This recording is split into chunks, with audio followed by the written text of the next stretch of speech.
Hello. Hello. We are back for more work on our TTRPG. So, we've been doing a bunch of different things randomly, depending on what I'm working on at the time. Right now, I'm going back to look at spells, and I want to do the Brawler, which is an archetype we're carrying over from the 5e edition. The Brawler is basically a reworking of the Monk. So, it is going to look a lot like a Monk, but applicably stronger. Right here, you have the core of the Monk. Well, the Brawler. Coming over from 5e. There are some differences in the classes when we bring them over. I'll use the Lancer as an example. There are more skills, for instance. We have, like, crafts listed, which I don't think is on there, but they have tools. Yeah, actually, let's see if I can find one that has tools. I think Slayer might. Okay, well, this one is at least a little bit more complete. And craft skills does include the tools. So, alright, let's grab the categories.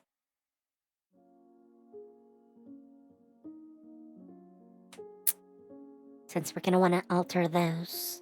Let's go in and edit this, obviously. I think that just said armor. Yeah. Alright, then that's fine. So, core skills. Which is actually what this should say. Saves move up. I gotta remember that.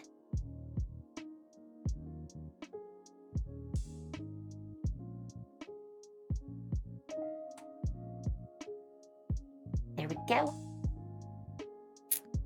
And then we add the two new fields. Craft and linguistics. They don't get a linguistics, but it should be there. In fact, really, Lancer probably should have it as well. But we haven't done that yet. And this is what it should read under crafts. So let's just move this down here. And get rid of that. There we go. Brawler weapons is a subset of the overall weapon group. And they get proficiency in that rather than the more common basic and martial weapons. So, that's why it's going to look a little bit different there. Alright, so we have those in. Obviously, no normal armor.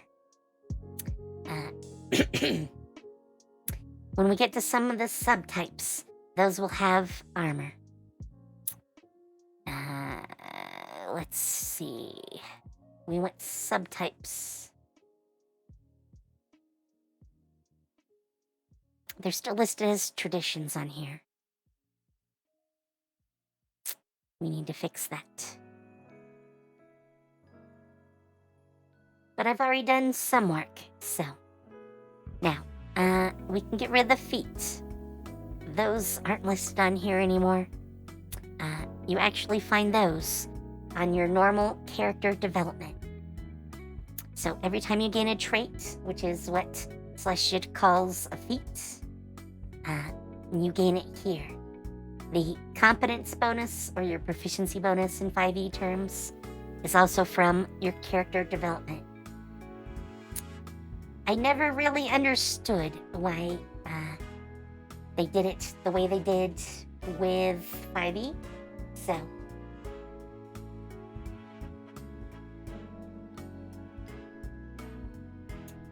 when I forgot to announce things. Sorry. But, yeah. These are the things you get based on your character level. And they aren't influenced by anything else. As you can see, the competence bonus goes up higher than it does in 5e. It's basically every 3 levels you get a point in competence bonus, which ends up at 8 at 19th level and the same at 20th. And you also get basic traits and master traits. So, in fact, master traits are much quicker to get. And you still get some regular traits during that period.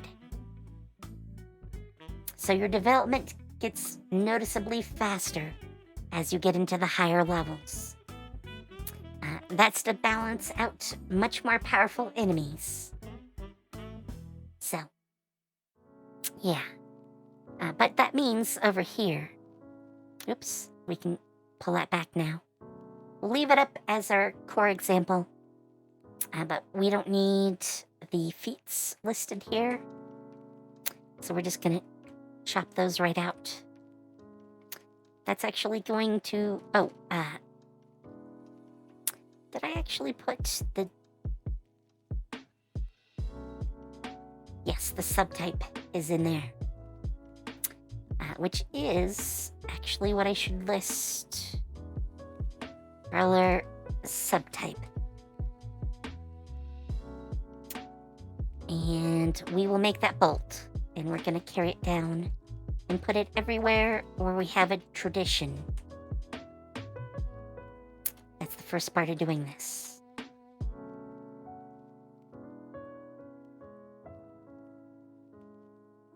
Oh, get rid of the feet while I'm at it. Alright, that and that. Alright, so we've stripped out the feet. In fact, I'm gonna move this. Perfect Self should move down.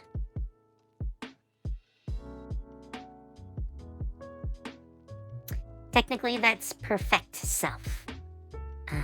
Actually, let's also grab Timeless Body and move that up.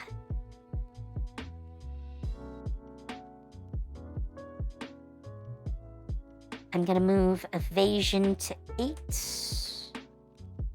And Key Empowered Strikes to 7. And we'll check those too to make sure they're not too light.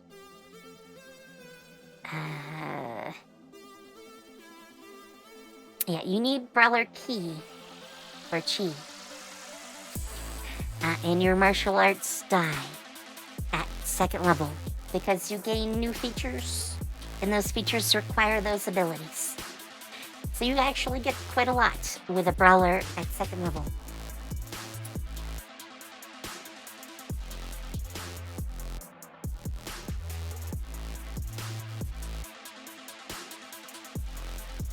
Alright, so let's see. We still have some gaps. I would like to reduce gaps as much as possible. Like, this literally has no gaps. You gain something every level. Usually you get a lot at 1st level. They're all the basics of your particular archetype, which is what Celestia calls classes.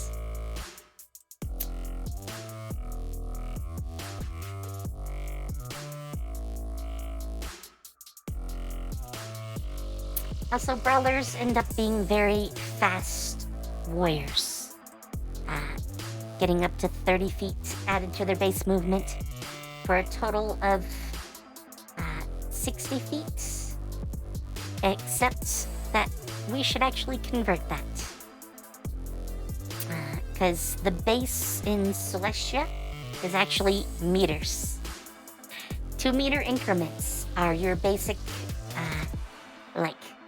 block in Celestia, which is 6.6 feet which is very close to the 5 feet of 5e.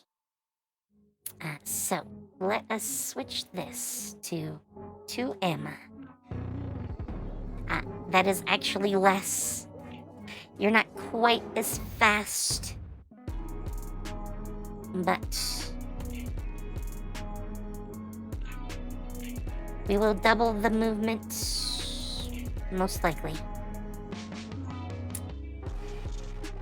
Alright, then we jump to 4 meters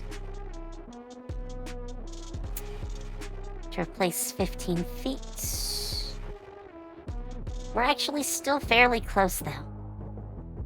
Because at 15 feet, that's going up against 4 meters, which is 13.2 feet. So very close to 15. Then we need 6 meters. I should probably actually bump everything up 1. But we'll do that after we finish.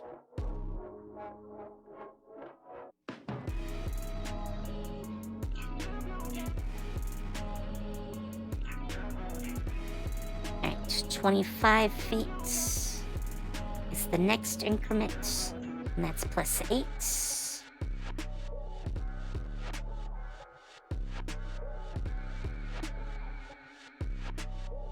And then 30, which is plus 10.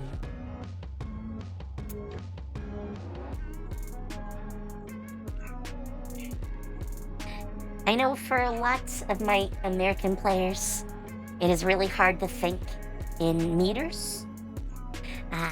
Not so much for me. I can switch pretty easily between the two. So. But once you get used to it, basically, that,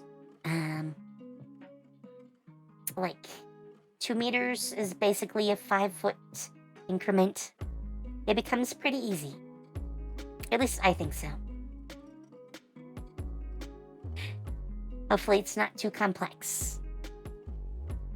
But it does make for smaller numbers. There is that, definitely. And 5 foot,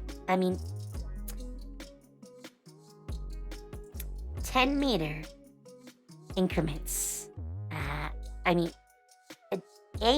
10 meter increment breaks down into 5 parts, which is really handy. The closest equivalent in feet is 25 feet. And that's not what most creatures act at. They're like 30-foot base. So, it makes it a little bit awkward. Anyway. Yeah. We still should fill in these. There's an easy way to do that with specifically the Brawler, which is that we can give them more abilities. And they still use martial arts dice and chi abilities and chi points. In fact, they have a list of how many chi abilities they get, which is this right here, this category or column. You don't start with a lot, but you also get those as part of your subtype, which is actually why you get your first chi abilities at 2nd level, but they aren't listed at 2nd level here, because they're parts of your Brawler subtype. Let's put together some of these abilities. So first we have unarmored defense.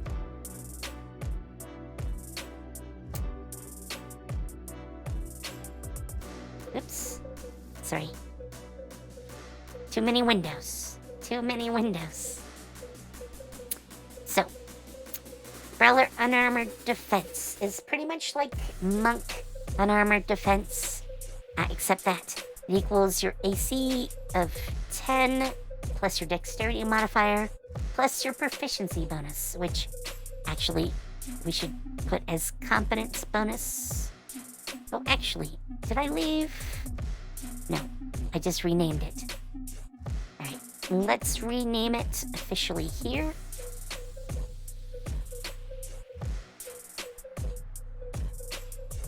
You know what? Really, I should get rid of it. And I think I will. It doesn't really belong here since we moved it to the other screen. So let me just plop those out. That way, you're gonna look elsewhere.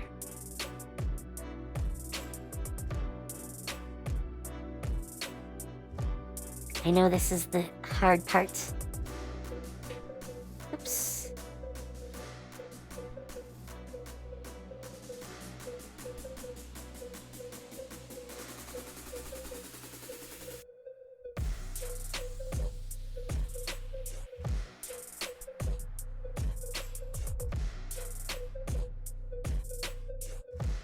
Alright, almost there. Alright, we should do that on the others too, but I won't quite yet. Alright, that gives us a little bit less to worry about here. But this proficiency modifier should now say competence bonus. Which actually means they're going to have a very high AC. Not initially, but eventually. Because if you see, remember, it goes up to 8. So, that means with 0 dex bonus at level 19, you would have an 18 for your AC. You would just naturally be able to avoid a lot of direct attacks. Which seems awfully fair.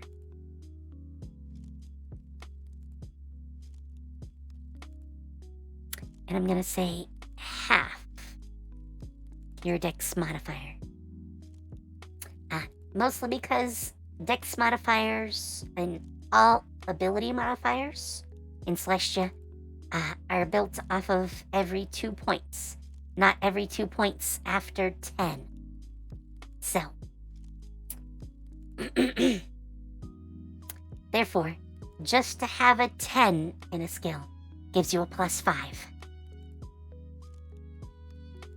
Or rather, an ability, not a skill. But you knew what I meant. So, yeah, we're going to take half of it. That way, your 5 would be a +2, which actually at 19 would give you a natural base of 20. Yes, your AC would be 20, which is pretty good, especially being unarmored. And if you have a high dex, which you probably would as a brawler, you're going to get quite a bit higher. Attacks are also pretty much the same. They're going to be higher as well. So, that's all countered out. There should be no positive or negative gain from that. Also, attacks use competence bonus. So, yes, they should be pretty much on par. It won't shift the balance of power, AC-wise, versus attack. So, yeah, this is still very good. Very good. And I might reword this eventually. Half your dexterity modifier is the shorthand. I will probably make it, like, your dexterity modifier -5. Or something like that. We'll see. But just to get the math in line. But also, of course, you also get the bonus to your movement, which is shown in the chart.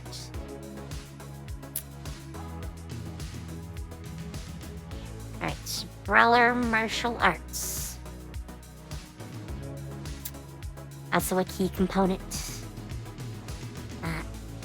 Like fighters of all sorts in Celestia, they take martial arts, technically fighting styles, but that is effectively a martial art.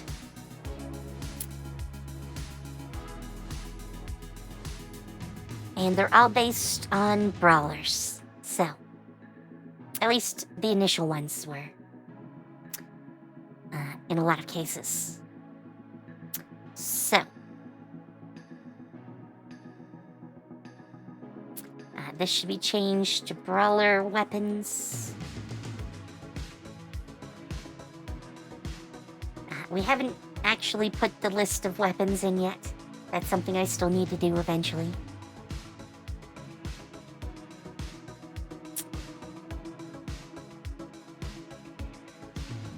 And again, they only apply if you're not wearing heavy armor or wielding a shield.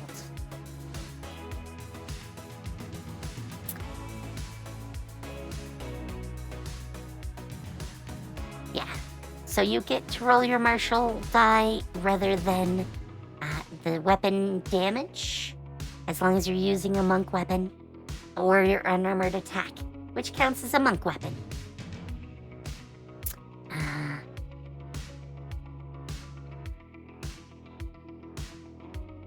Also, you get to use a bonus action,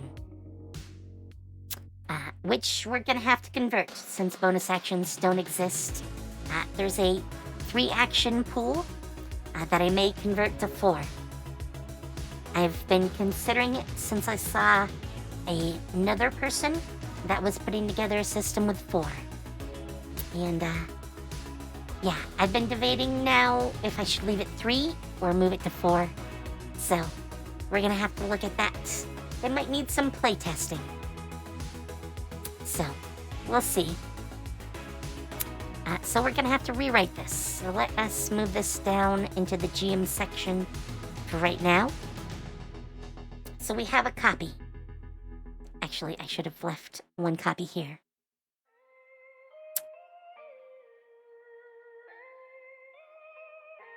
When making or when using an attack action with an unarmed strike or brawler weapon.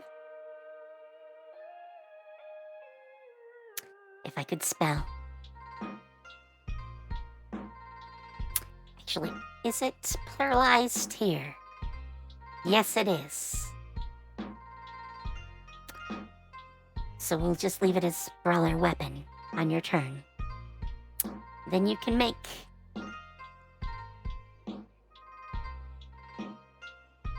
another attack action. And I'm not going to include this part about it being unarmed. It can be any type when we do it this way. Then you can make another attack action without penalty, which is the thing when we switch to our new action economy. You can make multiple attacks, even at first level. The only thing is, your attack gets worse and worse the more attacks you make in a row. So, when you get, like, extra attack, the big thing is that you can either fill those into one contiguous action, or you can break them up and have less of a penalty. So, yeah. That actually makes it interesting when you get the Lancer, which is the fighter. Though also here for the Slayer, because Slayers get 3 attacks as well. So they can actually pay off the normal 3 penalties in a 3-action system. Because at that point, they could take 3 attack actions, and they wouldn't get a penalty.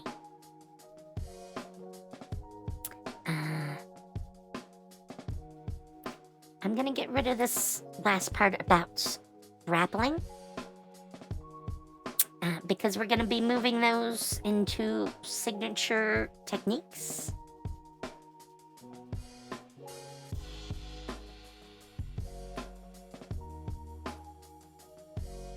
And yeah, I'm gonna say this is still very true. there aren't many two-handed weapons that monks are proficient with by default. Brawler weapons include quarterstaves, which is a two-handed weapon, and long swords, which are versatile. So, could be either one hand or two hand. So, yeah. And I'm gonna move proficient to trained. Trained with. Oh, and that should be Brawler as well.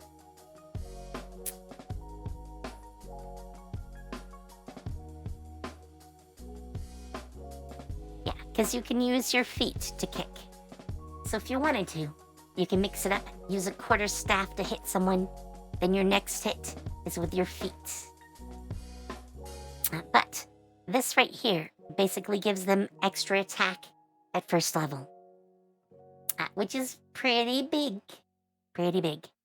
They don't get more extra attacks, but they do get the actual extra attack at 5th.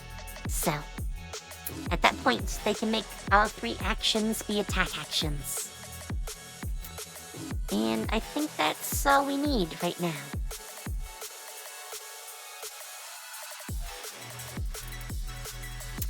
Alright, we're down to Brawler Chi,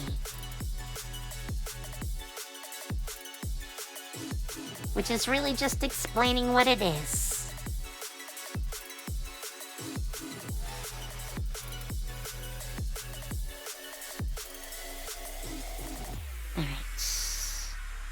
Let's grab that. It mostly just needs to explain a few core things. First of all, your level determines the amount of chi you have, which, as you can see, is on the list right here. Obviously, you get your first chi points at level 2, and you start with 4, so you have a decent amount to work with.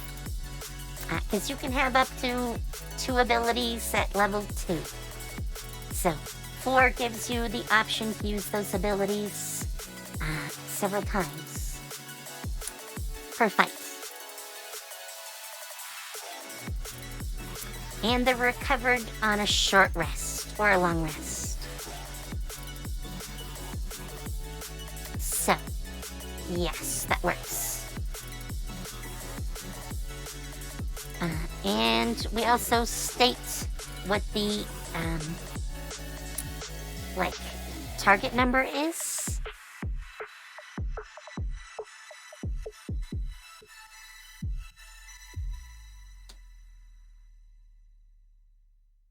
I am going to try to replace DC with target number as much as I can. But, this should be competence.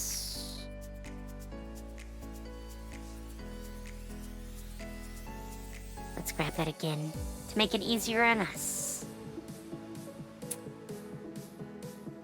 And again, this is going to make it much, much harder. Much easier to hit.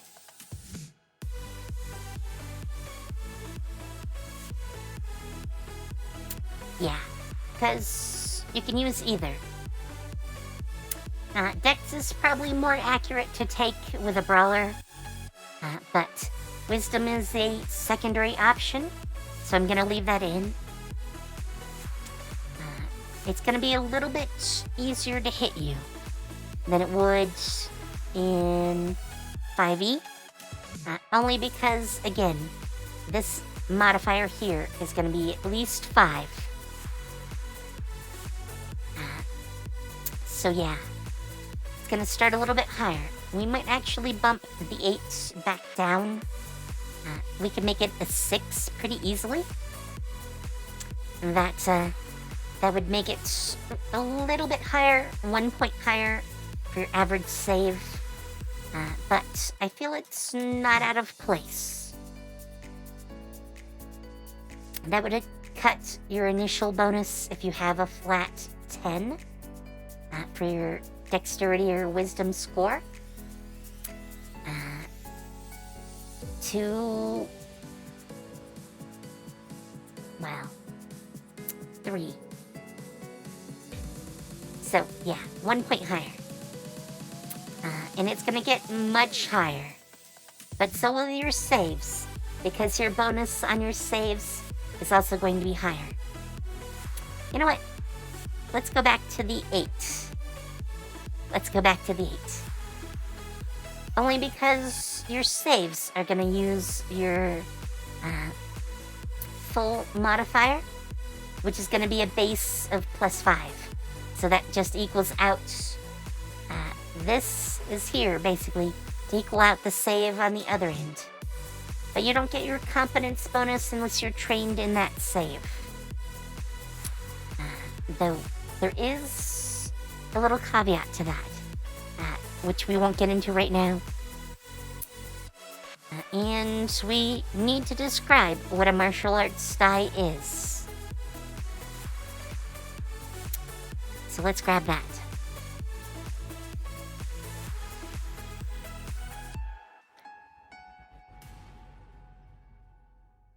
Yeah, this whole text actually needs to be changed.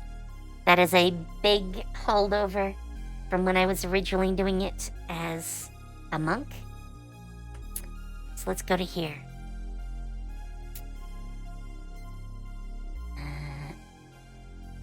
Martial arts die. Reflects your natural ability as a brawler to deal damage,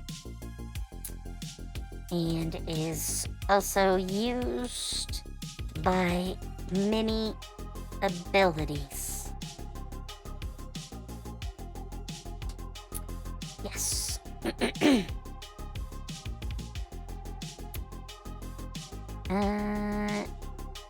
I don't really think we need to have anything more in that. The Brawler table lists the martial arts die size at any given level. Alright, that sounds perfect.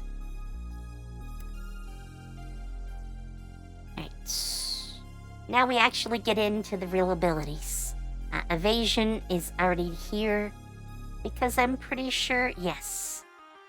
Slayers get that, and it is at 7th level. We actually moved it up to 8th, to move down Chi-empowered strikes, which I feel needs to go a little farther down.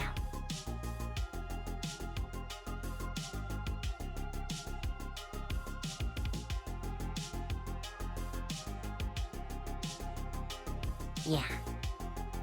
Alright, so at 3rd level, we get Leap to Your Feet, which is a very simple ability. You are trained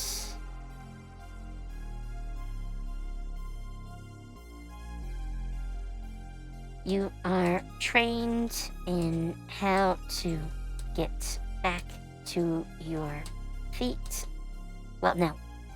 You are trained to deal with falls and being knocked off your feet. When you're prone, you can stand up by spending 5 feet. That should be changed to 2 meters of movement rather than half your total movement. It's a minor thing, really, but you're gonna get some other things. You get 1 chi ability, so you go from 2 to 3, and you get another chi point. So, that is a small upgrade. Same with redirect attack. Not big upgrades, but you're gonna get other things.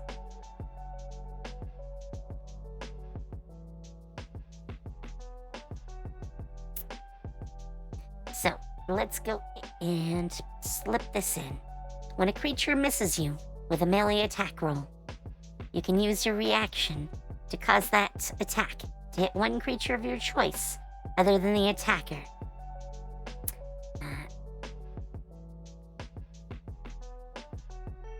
You need to be able to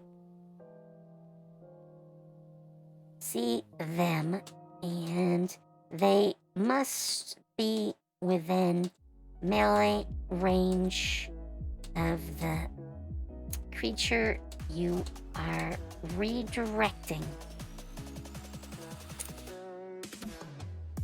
Alright. That is a much better description.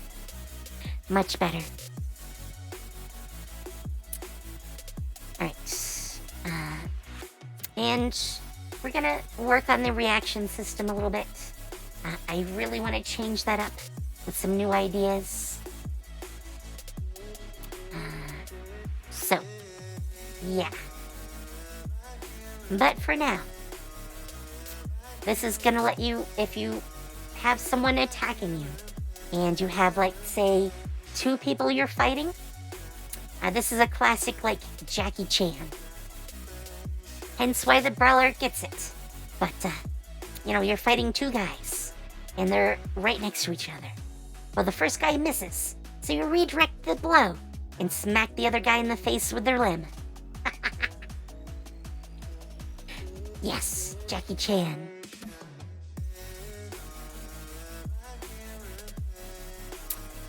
But that is redirect attack. Obviously, you get another chi point and another ability. You don't get another ability at 5th because you get extra attack. Oh, and I should move chi-empowered strikes by 1. Hang on. I just realized. There we go. I moved it back a level. Alright, so you don't get one there. And you don't get one at 6th. Because your Brawler subtype probably gives you another 2 points to spend on abilities. So, yeah, they're not included here because they're part of your subtype. But, pretty much all of them give you 2. And, again, you're steadily gaining chi points, so you can do more per battle. Obviously, you're also slightly faster. You've gone up another increment. And then at 7th, you get another ability. Your strikes now are considered magical, which is what chi-empowered strikes means.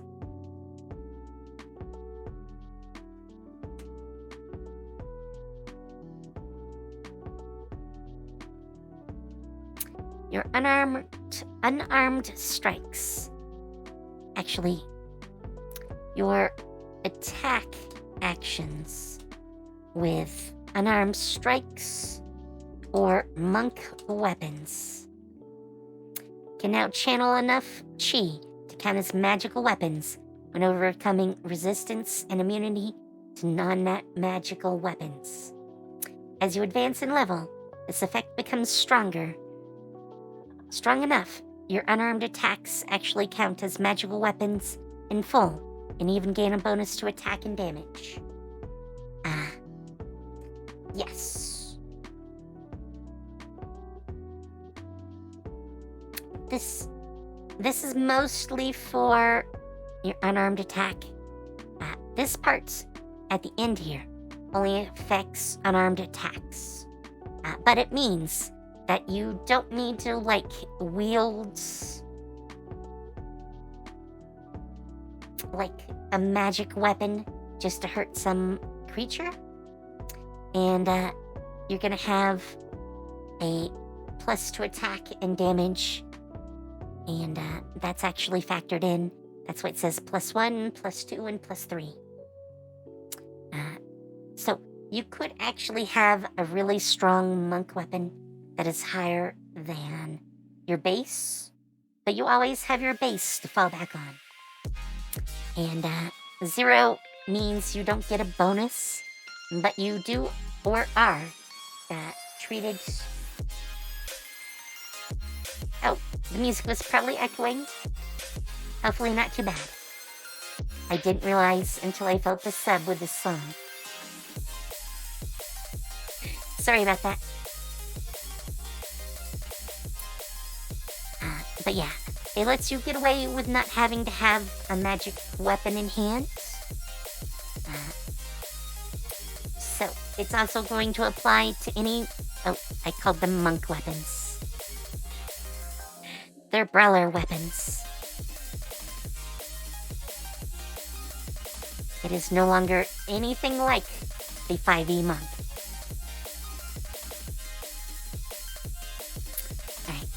Alright, chi abilities, which is where I'm finally going to show you the list of abilities right over from here. There are a lot of these. And I was still working on some. So, we might carry those over.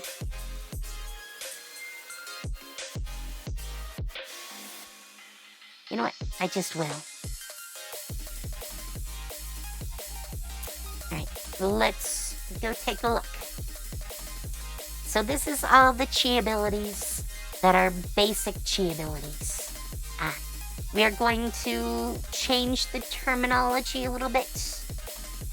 Eventually. Actually, you know what? We should do that now.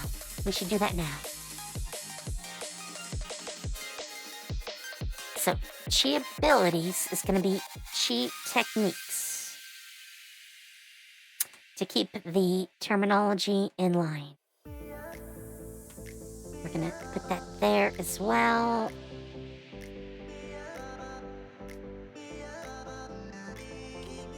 And I don't think I repeat the list anywhere.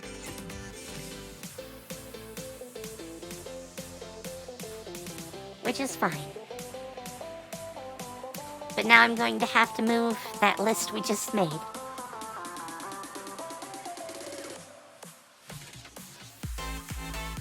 I probably shouldn't have actually made that. At least not yet. So we're gonna have to remove the page. I've worked on Celestia, the original 5e edition, so long that deleting pages is erratic. So I'm trying not to delete pages unless I need to. But these are all the techniques. Techniques cost at least usually 1 chi point. The only one that doesn't is flow of combat. I'm probably going to change a little bit of the terminology here. This should be requirements.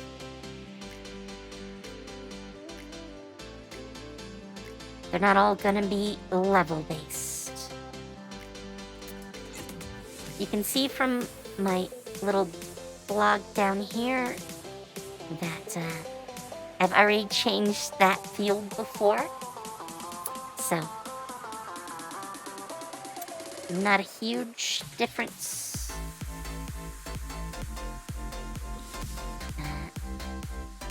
No, just the level.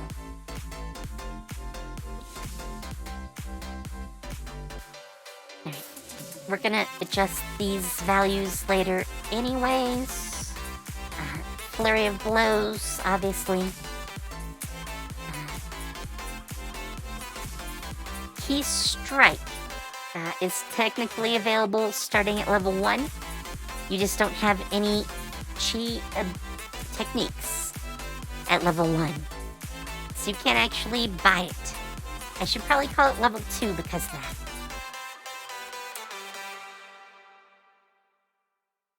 That should make it a little easier to understand.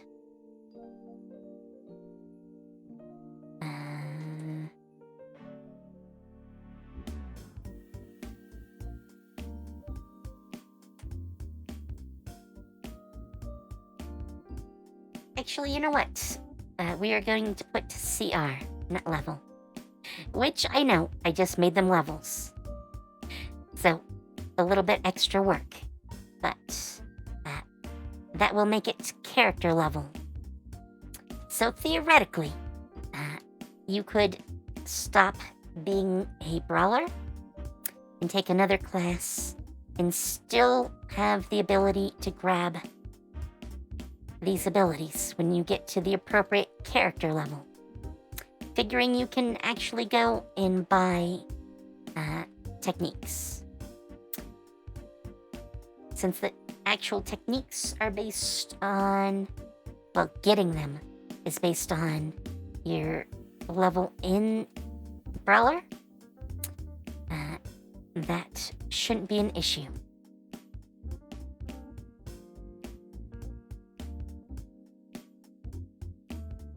And the reason why it's not an issue is because at that point, since you only gain new abilities based on your Brawler level and not your character level, even if you, decide to go into, Fighter, for instance, like Lancer, which would be weird, but sure, whatever. Or maybe Slayer. Slayer's interesting. Slayer is definitely interesting to mix. Because of things like sneak attack. So because of that... Oh, flow of combat. I was gonna go here. This is actually going to require Flurry of Blows. And actually, we're just gonna call it Flurry. Of Blows was only there really because of 5e. So, without that, we can just erase that and say it requires Flurry.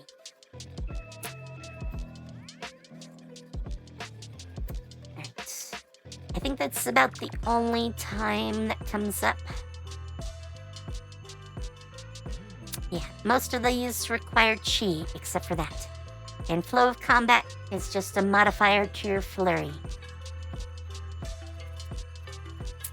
Alright, so, anyway, as I was going to say, you could do a mix, or take some of the master classes at level 10, which basically give you a skill set for another class, so you can, not technically become a different class, but gain more abilities as if you were another class, without losing the potential, if you go back and get another level of Brawler, to gain different abilities or techniques. It won't penalize you. So I kind of like that a little bit better. We don't want to penalize anyone unless we have to.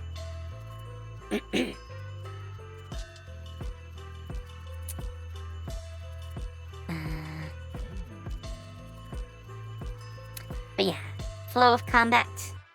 That is based on a 5e ability. Whenever you use... Oh, I should change that. So it doesn't say Flurry of Blows. Where were you?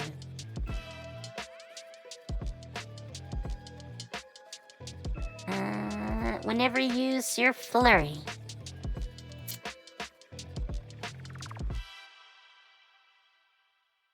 You gain the benefit of the disengage action, and your walking speed increases by 10 feet until the end of your current turn. Oh, actually, the feet part.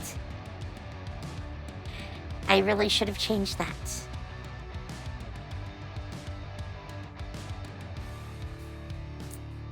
And DC will become target number.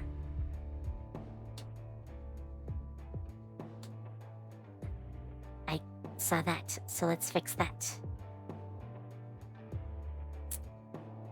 And that's going to be character level.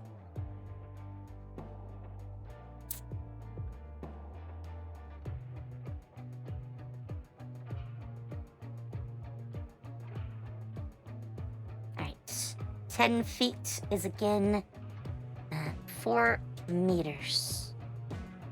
Well, that's the closest we can really get. It's 13.2 feet, so closer to 15. But that'll be fine. Alright. There's a lot of abilities in here. Even Chi Blast. So as one person who looked at it said, Chi Blast is being Goku. I should probably change the damage formula though.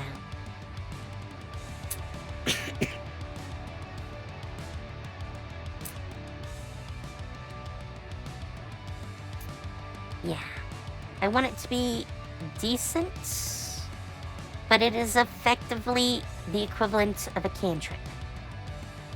Though it costs 1 chi point, so I guess a first level spell.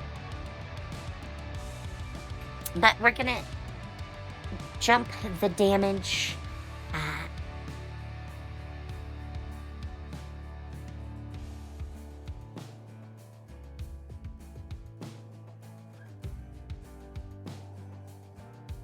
Oh wait. Okay, let's reread this.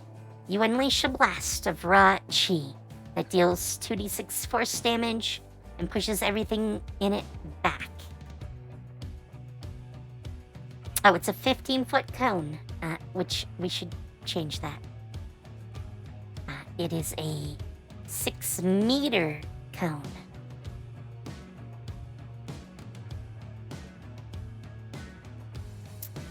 And pushes them back 4 meters. Actually, that should be a period. Then everyone in the area of effect must make a dexterity saving throw to take half damage and not be pushed. You can overcharge this ability by spending 2 chi points to increase the range, by spending another chi point to increase the range to a 30 foot, which is not 30 feet, 12-meter cone, and shift the damage to 3d6 force damage. Alright, so we have the base here. Per 2 character levels. So yes, you could just go in, get Chi Blast, and it would still increase. I do this for spells too. So like cantrips, they'll level up even if you're not leveling up as whatever class gave you the cantrip. I don't feel that's a bad thing. You still have experience and you're still using it regularly. It's not like you stop being able to increase it. So, yeah. We'll have the same number of meters. The damage will just increase. And that's per 2 character levels. Yes. Technically, this should be capitalized.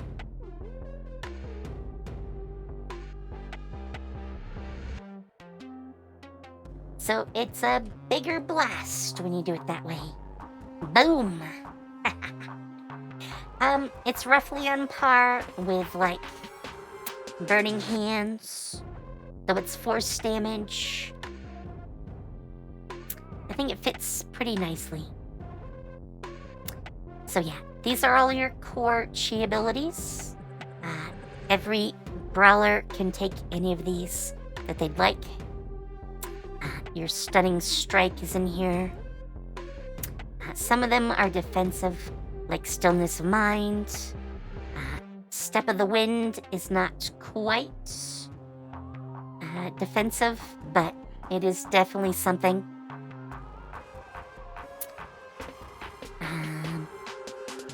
Yeah, I think this is most of the core. They're not quite like spells. Spells have a few more categories. We can actually look at that. If I can find...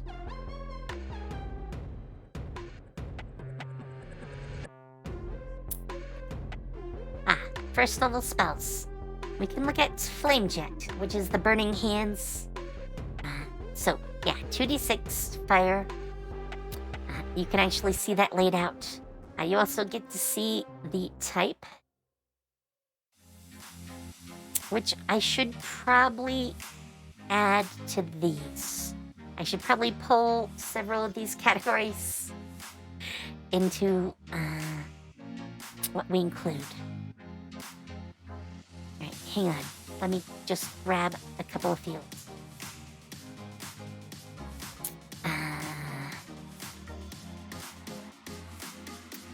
So, type, damage type. Components aren't needed. Chi abilities aren't considered to have a type.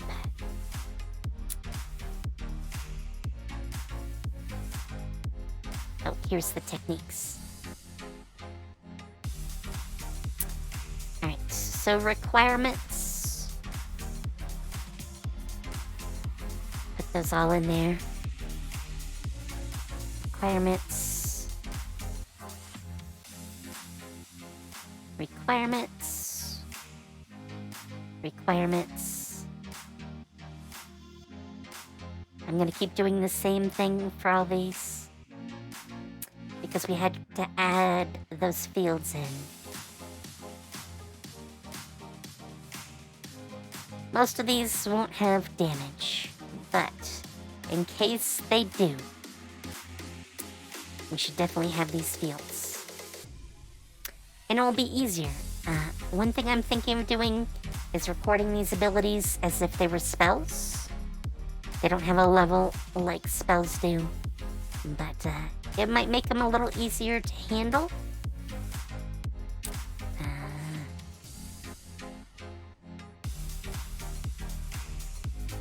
That's my hope, at least. And I need to work on Quivering Palm. I never did finish it.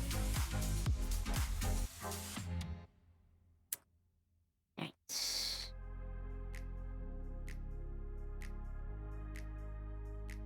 I think I'm nearing the end.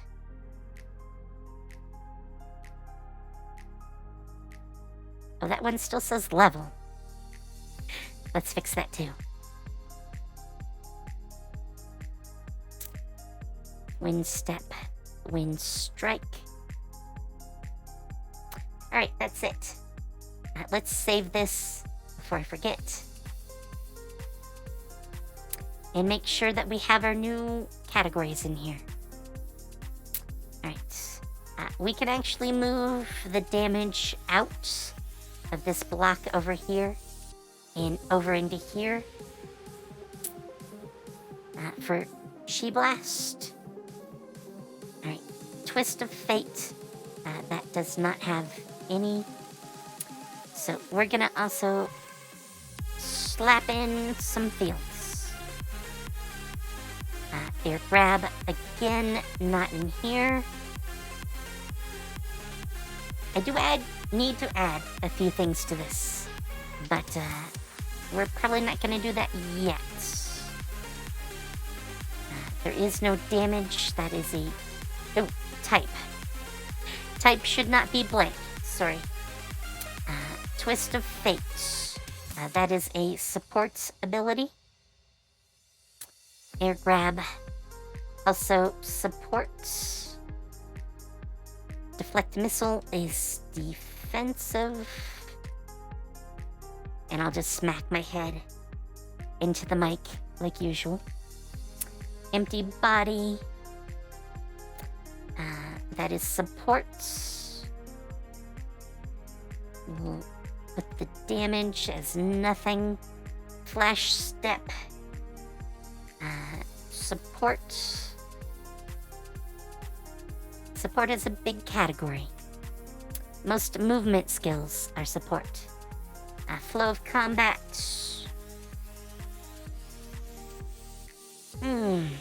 That's harder. I'm gonna say that's support. It adds support capabilities to using Flurry. Flurry itself does not increase damage, but it is offensive. Alright, Chi Blast type. Targeted attack. Physical. Wait, did I misspell that? Yeah, I totally messed up the word physical. Alright, 2d6 and force as the type. That's our basic damage.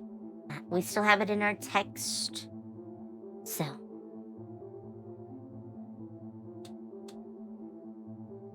Actually, we'll stick it in here. It deals damage and pushes everything in its area of effect back 4 meters. Everyone in the area of effect must make a... Okay. Must make a save to take half damage and not be pushed. You can overcharge this ability by spending another chi point to increase the range to a 12-meter cone. Alright, that works. That works. Let's go on. Chi Strike.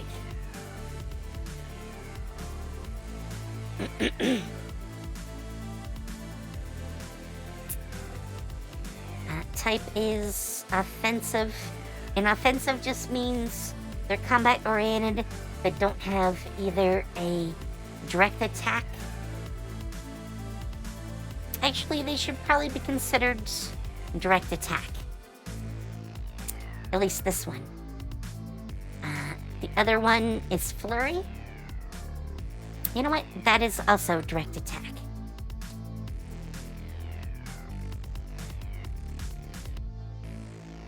Because Flurry is going to be an upgrade.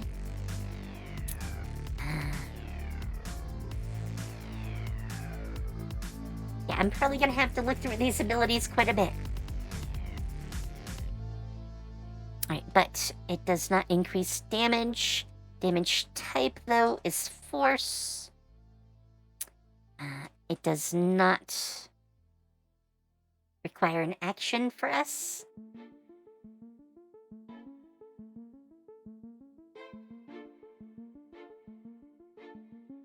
It just modifies an existing attack.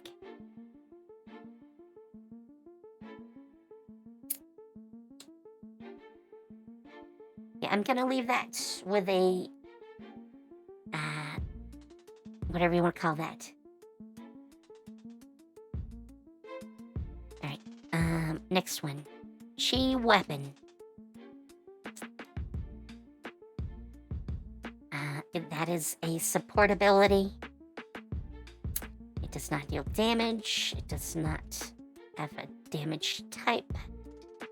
It just augments your attacks.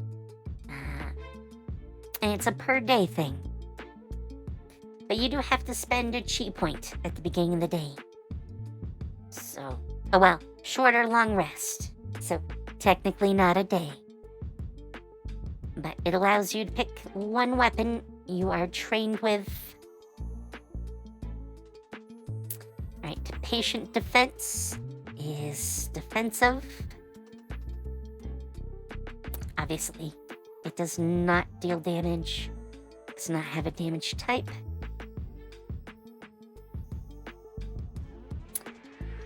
It allows you to take the dodge action as a reaction on your turn.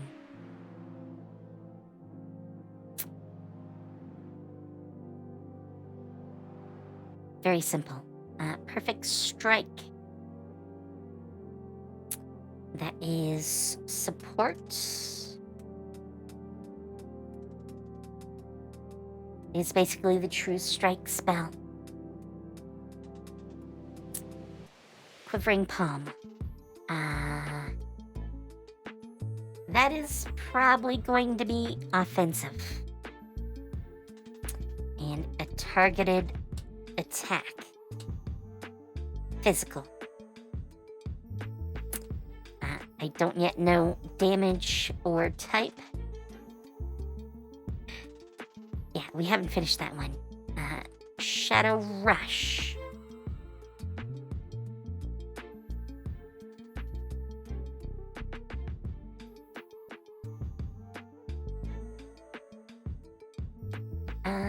That should actually be... Yeah, it's one action.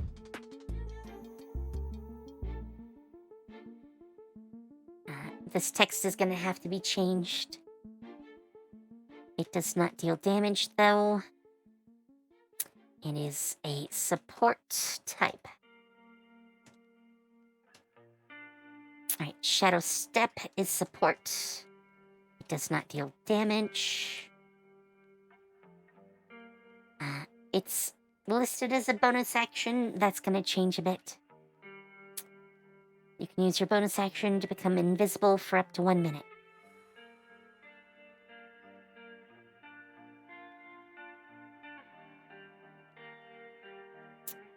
Slow Fall does not deal damage.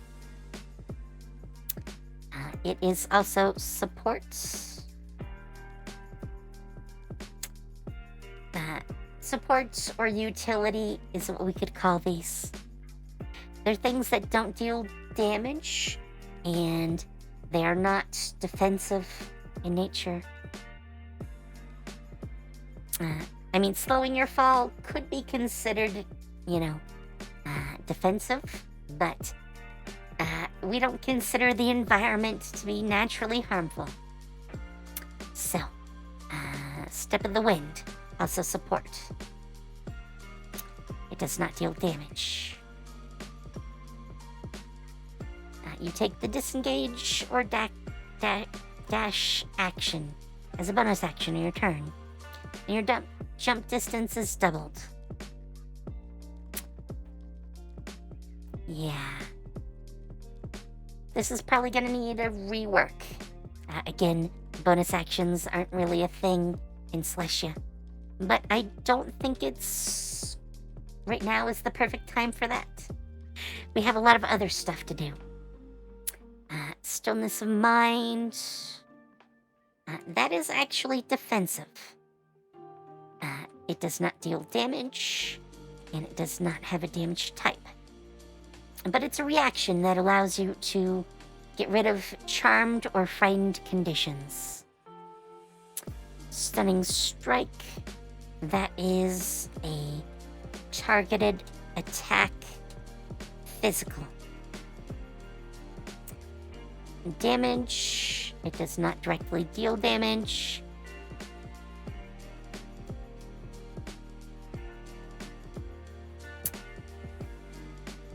Actually, you know what? Martial die. Or martial arts die, I should say. Because that's the amount of damage. And it's going to be force. So we're going to make it so Stunning Strike actually deals a little bit of damage. Your base damage. Which, isn't exactly a lot. But it will deal a little bit of damage and stun the enemy.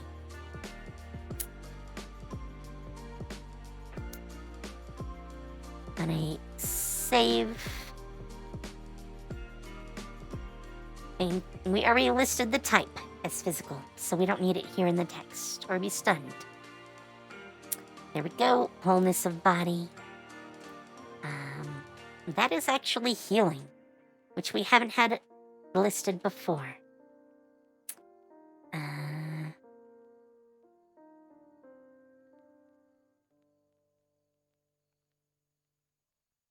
Martial arts die plus CR.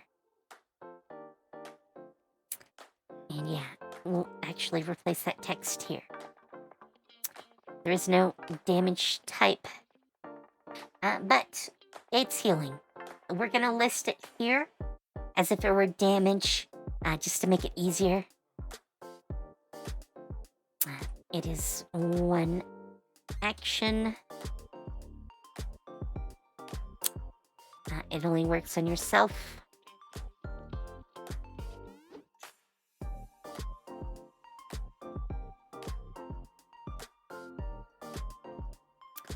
Alright. And again, we want it to be character level based and not brawler based or brawler level based. Just so you can actually go and grab other things without hurting this ability. Wind Step is a support. It does not deal damage. Does not have a damage type. You gain a fly speed equal to your normal movement speed, but you must end your turn on a solid surface or fall to the ground. Wind Strike. Basically, this just augments your attack again. Though it is considered...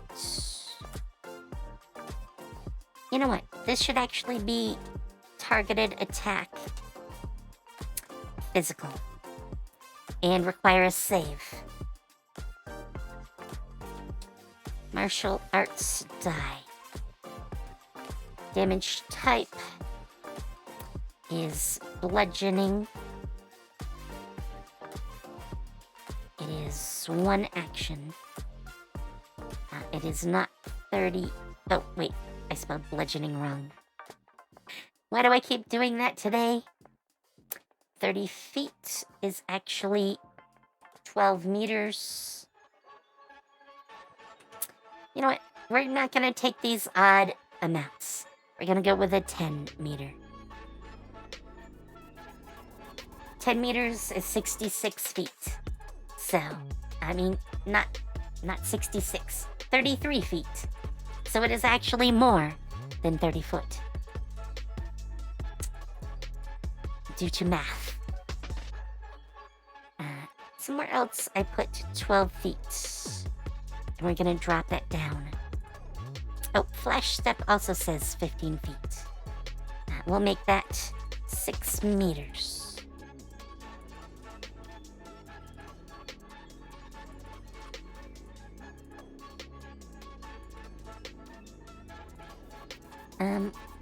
Yeah, technically 6 meters as a cone to 10 meters is less, but I think it's appropriate. A 6 meter cone is pretty much the smallest size cone you can make. Alright. So now we have 10 meters here. But basically it makes your melee attack into a ranged attack. Which for spending a chi point isn't bad.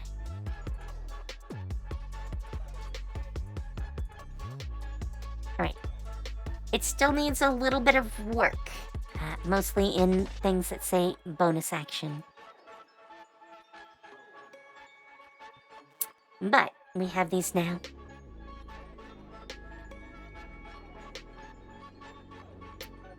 We could split them up like we do with spells. If you look at spells over here, we have range and breath. Range is the distance. Breath is the area affected. So like a 6 meter cone with self as the range. Which means it originates at you. So, pretty easy to read. I won't do that for now. But I may go back in and add a breath category here. But I think that looks pretty good. It's a little awkward right here, where it kicks down to the next line, but that should be okay. Yeah, not bad. A lot of these don't really do damage, so there's a pretty limited number that do. I mean, Flurry, it's just your regular attack. It's just adding an extra attack, really. In fact, we should change the wording of that eventually, but not right now. We have more abilities to go through, but we now have Chi techniques. Body Purity. Oh, we switch Brawler subtype again, so up to another 2 abilities. Hence why we don't gain any here. We're also getting much higher level. You hit Master at 10. So, 10 is going to be where we start to slow things down a little bit as far as getting new abilities. A little bit, not too much. Alright, that was Chi abilities. Body Purity.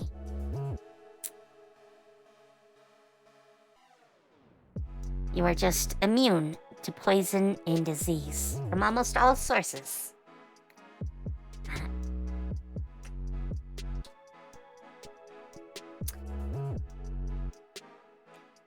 The GM is the ultimate determiner of if a disease or poison will affect you, but most common sources of disease and poison should not. I don't know a better way of wording that, though. If you guys have any ideas, let me know. So, Body Purity, Tongues.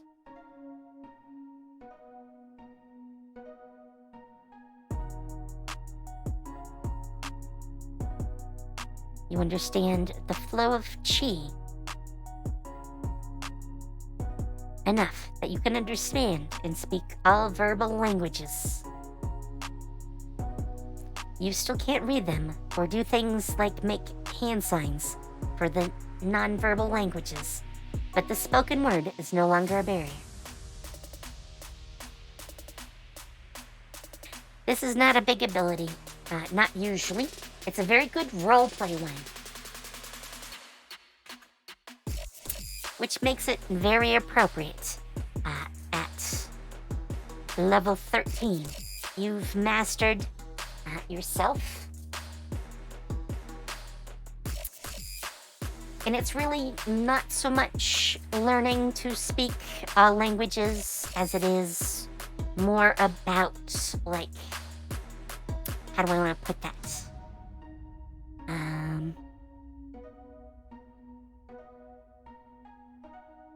More about learning the flow of Chi so that you can understand what is said regardless. And I forgot again that I'm missing a wheel on my chair. I'm trying to fix that, by the way. The company is a little weird, though. I have to actually email them to get in touch with their customer service. I've never seen that before, but hey, whatever. As long as they get back to me.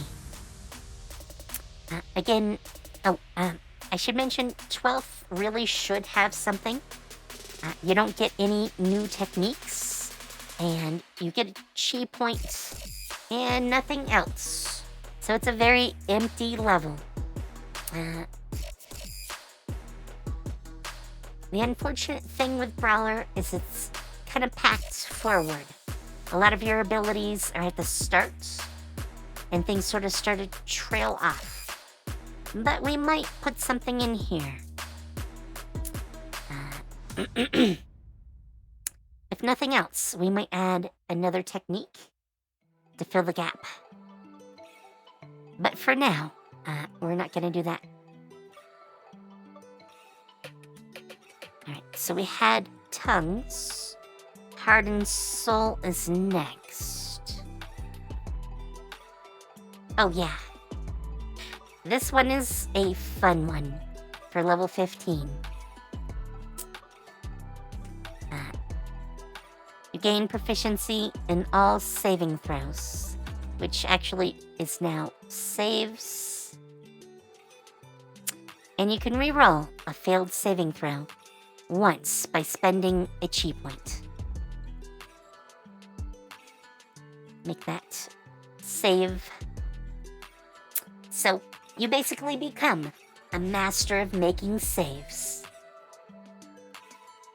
Able to reroll them as long as you have chi. Very useful, very useful. And of course you get your competence bonus.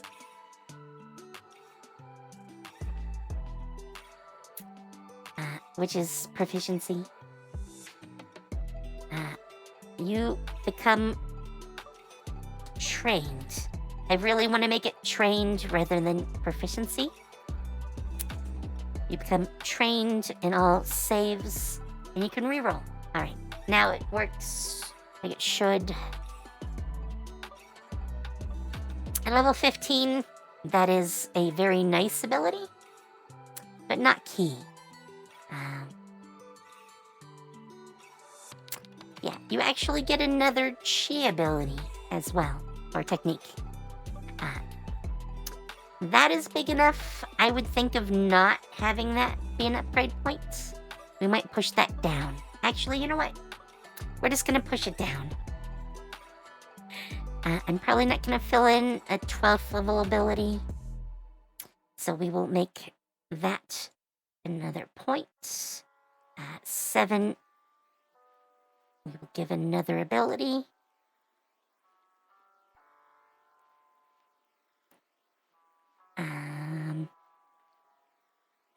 Actually, you know what?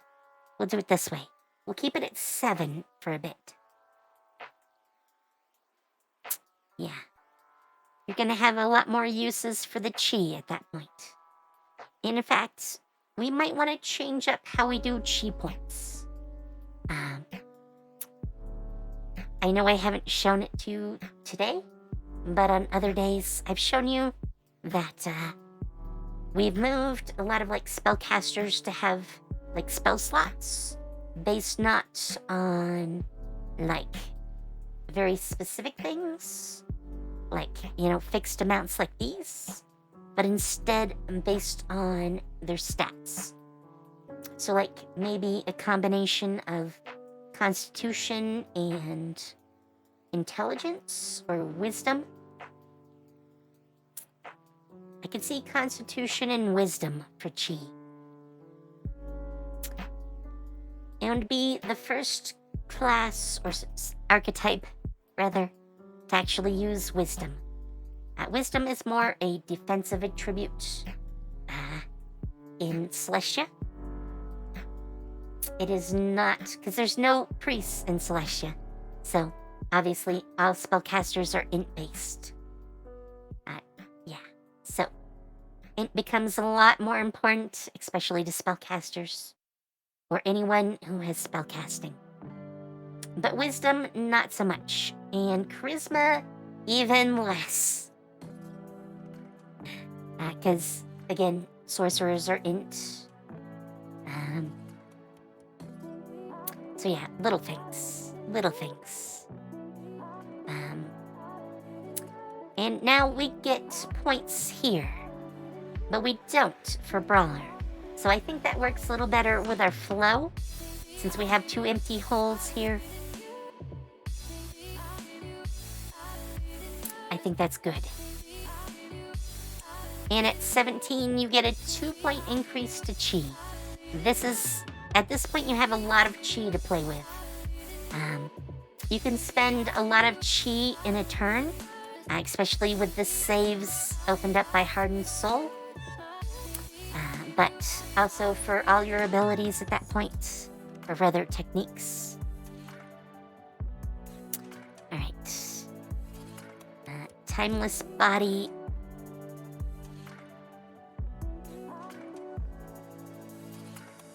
This is often considered to be a, like, roleplay conceit more than anything else.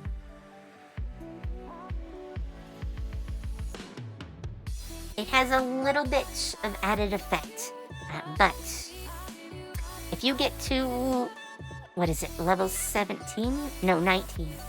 If you get to level 19, old age can't kill you anymore, even magically.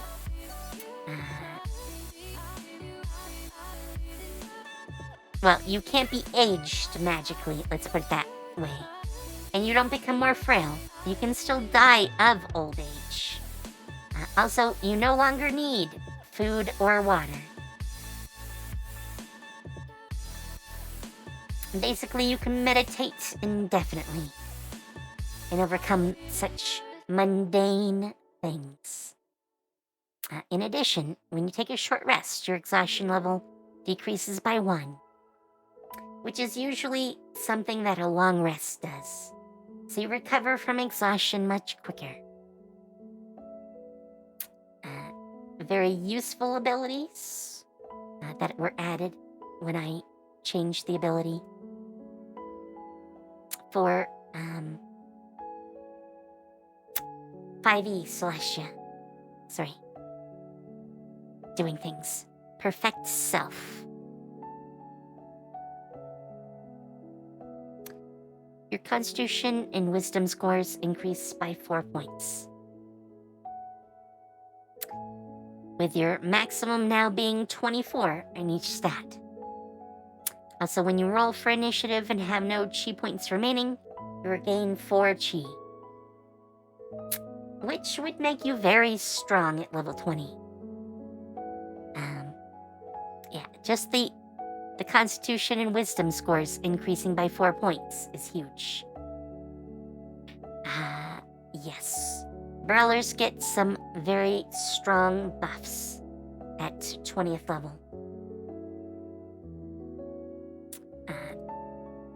Technically, you don't even need something that powerful, which is why you don't gain another technique.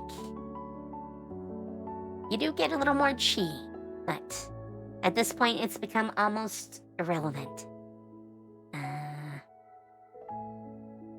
Yeah, you also get really big damage for your martial arts die. But I think that covers everything here. Now let's go into the subtypes. We got our base, and now we have you getting extra techniques for these holes, so they don't feel so bad. I hate having holes, but technically, even level 9, this is a hole. We just put chi techniques in the slot. So, it doesn't look like a hole. I could repost chi techniques, but I don't think that really matters. So, anyway, let's do some of the subtypes. So, Shadow Brawler is first. Let's pull Shadow Brawler up and see what it looks like. Shadow Brawler is going to be the first that looks a little bit different. Mostly because they don't get a lot of specific things. Let's actually go and do this. Oh, I forgot.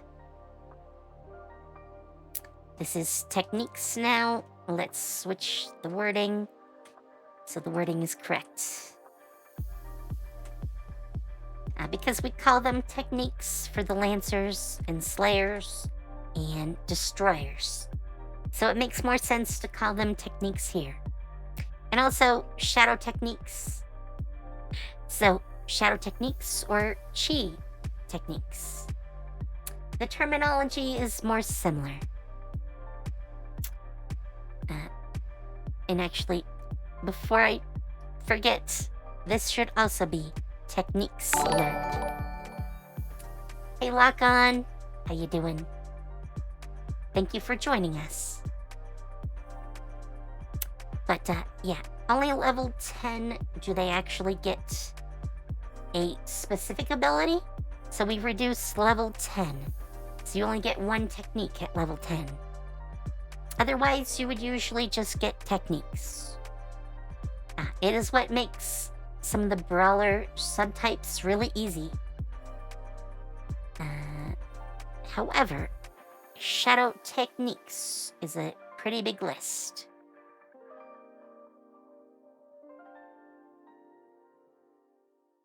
And again, we should probably change what this looks like.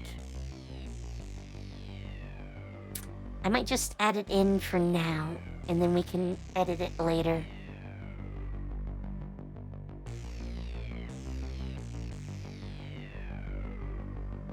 Thank you. Thank you. Right now, we're actually working on the new system that will replace 5e sometime in the near future. So, the things you see here will be things you'll see in the campaign eventually. I've already moved Arcane Academy to using the spells from here. So, it's part moved over. I just haven't gotten to the classes. Yeah, see, the spellcasters are still missing. We're working on Brawlers right now. So we're slowly getting there. But I'm glad you enjoy.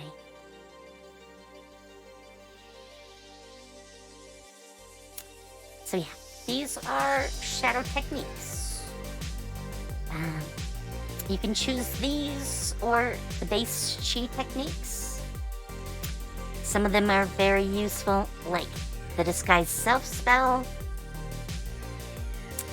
the Darkness spell, Pass Without Trace, Darkness, and I'm gonna have to describe these, I think, since Pass Without Trace is not actually a spell in Celestia.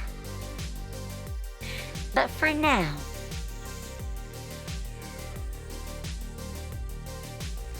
I think it will work. But yeah, another pretty big list of abilities. Oh, again, this should be requirements. And this should be CR. Alright, let's plop that in.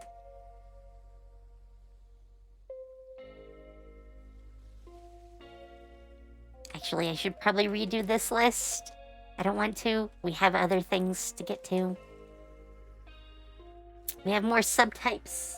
More subtypes. But all these 3s should be 2s. When I first made them, you got your subtype at 3rd level. I pushed it back to 2 eventually. So, those should all be 2s. Oh. Mirror body. That needs... Where's mirror body? Why am I not... Oh, there it is. It was out of place. That's why.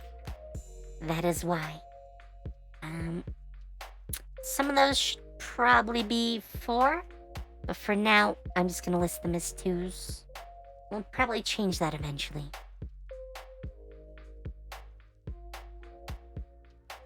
And they're alphabetized, so a little hard to read if you don't notice. But I think this will work for now. Yeah, actually, you know what? We're gonna edit this here. But down here, I'll do it not on stream. Did we get rid of... Yes, I put them away. Let's pull the chi techniques back up.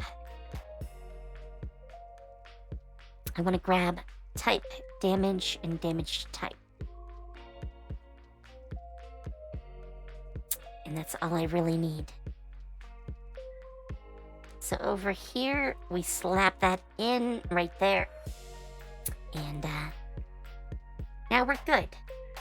Well, eventually, I'll just, like, recreate the upper list down here, and then move it, switching places. But we'll do that another day, or rather, I will. So, you guys don't have to watch me create another very big list. But yeah, this will work for now. they're placeholders more than anything else until we redo the chart. But I want to be able to show off what they are. So, yeah, placeholders. And now you'll see that they're all linked. All good there. So, Elemental Brawler is next.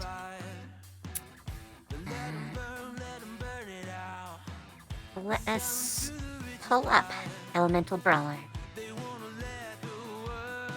We actually do have an Elemental Brawler in the Celestia campaign. Not Arcane Academy, but the other one. The original.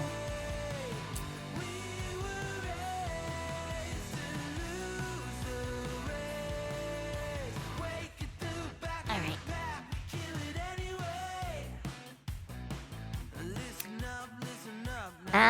This is gonna take a little bit of work.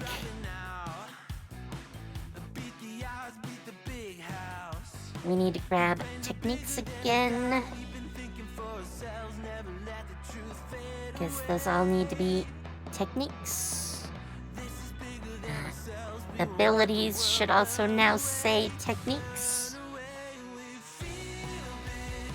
And we have different lists, because Elemental Brawlers get access to one element, at least early on. Alright, so they have 6 base abilities that all can get. Oh, and there's a note. We're gonna have to also get the note.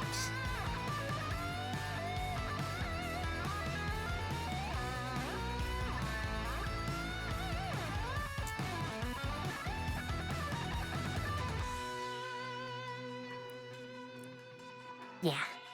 Alright. Elemental Brawlers are very strong. Obviously, they get a few less. I'm glad. If you're curious, most of my music is done by Stream Beats. They're a streaming-friendly,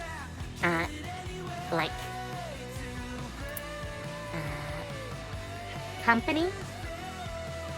If you know the name Harris Heller, he is also a streamer and a content creator, and he goes way back. He was on like Vine and stuff with his wife back then, and they created Senpai Records and Stream Beats to make music for streamers. So, in fact, apparently they do really well doing that. But, yeah, they're the ones behind all that. They have some other names with them, and I totally forget who the other artists are now. But yeah, that's what I play. Mostly so I don't have to worry about copyright. Yeah, oh, actually, if you want, all their stuff is available freely on most of the major music sites, like, names. Names are hard. Yeah, I'm totally blanking. Sheesh.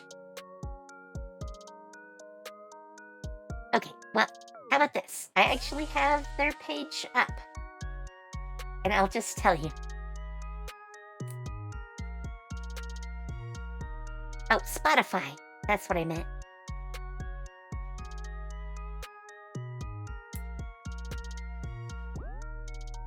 I had to look at the page to remember. But Spotify has most of their stuff. Well, I think all of it. They have, like, their own Senpai Records page. So, if you go to the Streambeats site, it just links to their page.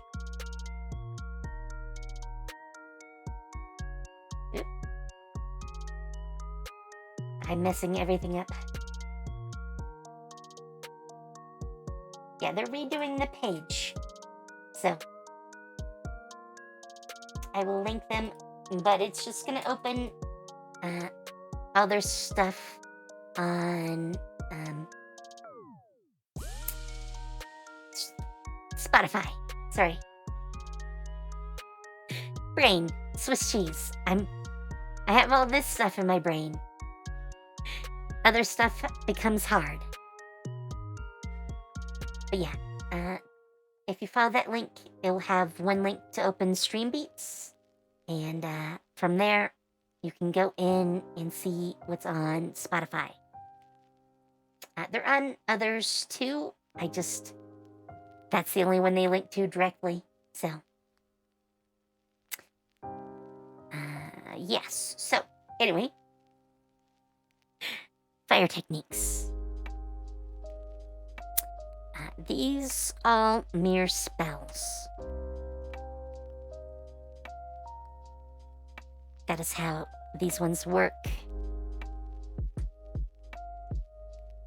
I want this as well, because that's some of my notes that I used when creating this list. This definitely needs upgraded. But I think we want all of the different elements first, because all of them are going to need the same treatment. And I got rid of chi, didn't I? Yes, I put chi techniques away again. I'm bad. So bad. Oh, I didn't even edit the one down below. What am I doing? See, I told you. Brain is Swiss cheese. Swiss cheese brain. Let's fix these.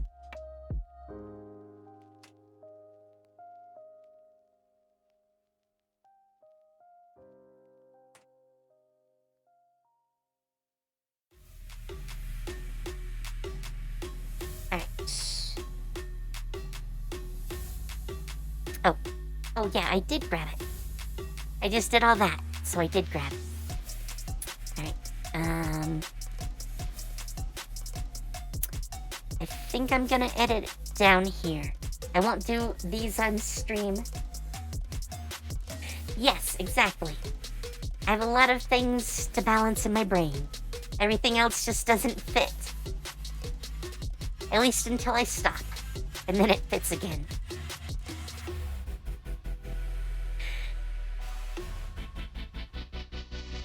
But yeah, we'll add in, required level needs to change too. Requirements.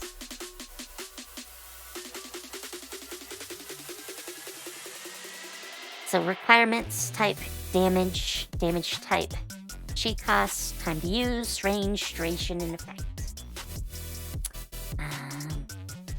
You know what? Definitely for these two, we're gonna need a little bit more. Where are our spells again? We are gonna need breath. They don't have components. Is duration on there? Duration is. So, range, breath, duration, effect.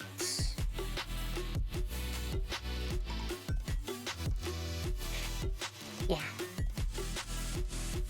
So, if you ever want to see some of the stuff I write, I do like, I actually write sci-fi when I'm not doing RPG stuff. And, I write them up as if they were RPGs. And, yeah, they get pretty in-depth. I go deep into my backstory.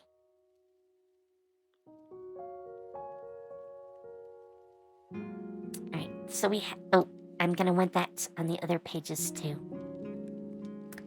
let's grab the techniques and then I'll come back.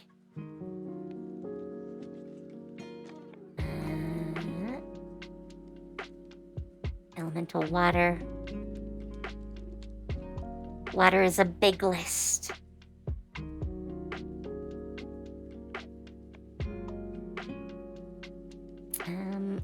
I want this. Oh, actually, let me do this like that. Oh, wait. I already have that open.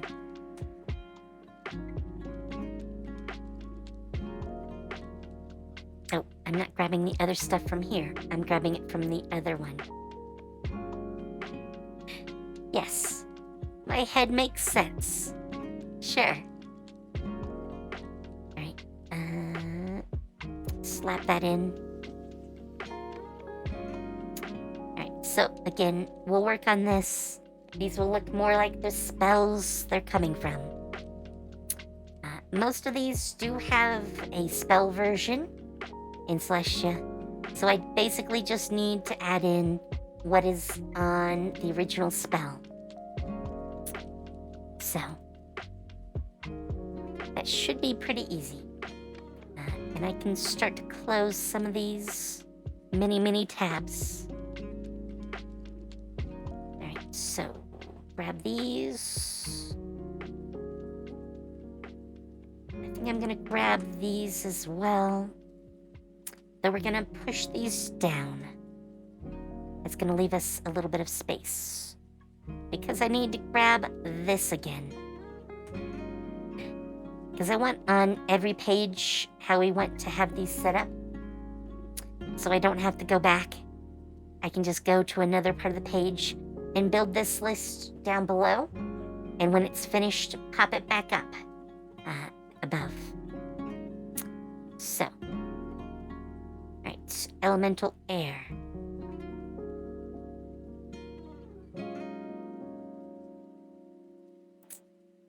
Which should be the last type. Alright, plop that in.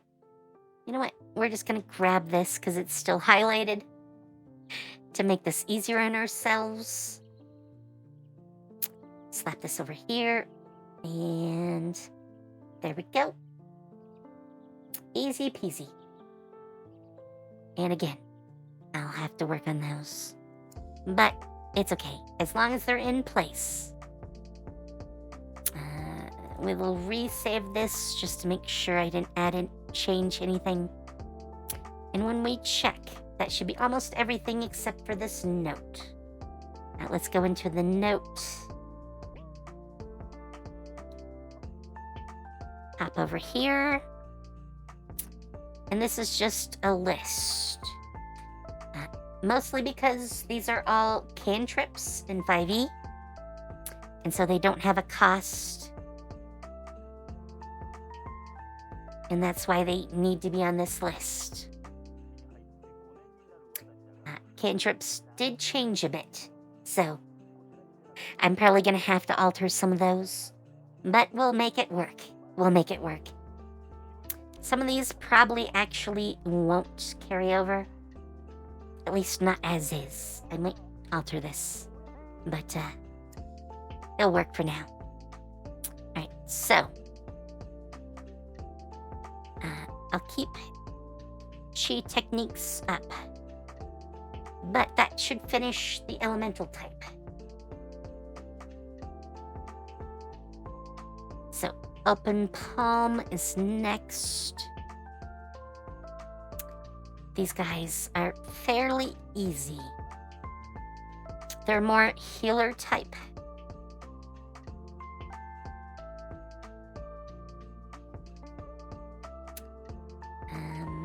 No, I don't have anything down below. I do need to change this to techniques. There we go. And there, and here, and there. And one last one. Alright.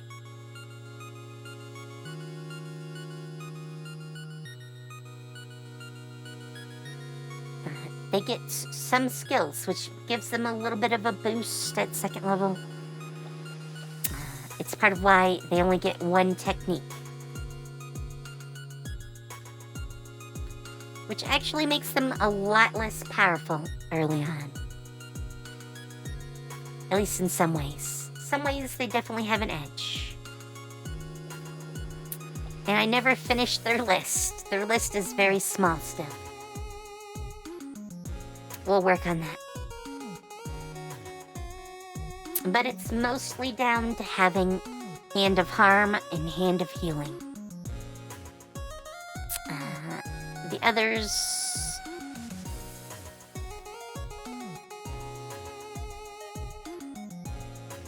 not really either. I think I also want to grab our new fields from here. And I'm probably going to go and redo that table as well.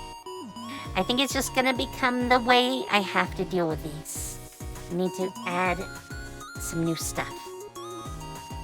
And rebuild this. But yeah, there are way too few abilities here. So, we definitely want to add to this list at some point. The example for the open palm techniques, though, came from a 5e class, and there's just not a lot to the class. So, unfortunately, that doesn't give me a really solid base. I have some ideas for that, though. Alright, let's do Kensei.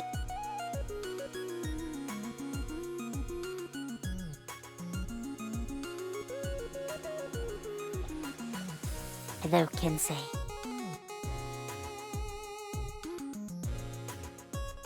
Shift this over again. Let's start with the top. Techniques. Techniques. Techniques. Techniques. Techniques. And this is one of the rare occasions when they don't gain any techniques at 2nd level. At least not from the list. They get it in abilities up here. They get Agile Parry and Kensei weapons.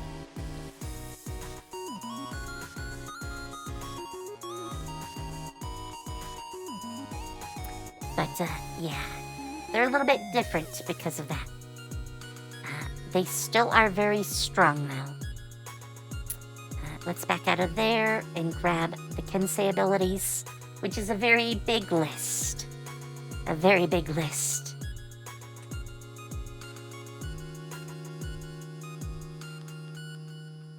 So let's jump over here. Oh, I meant to leave you open. And I closed it. Great, great. Well, I can fix that. That's easy. Alright, so here's our new Kensei techniques. A lot of interesting things in here.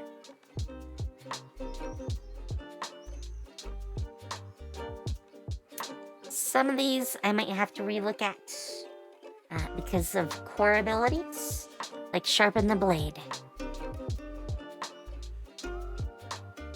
I can change how that operates. Definitely need to. And some of these are made for very specific weapons.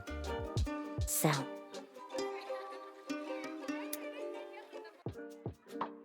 Yeah. Alright, let's stop looking at this list before I start wanting to modify it. Way of the Mind is next. We do have a Way of the Mind Brawler in the Celestia campaign. It's actually already open because I was looking at it the other day. Now I have 2 copies. They are psionic monks. Or brawlers.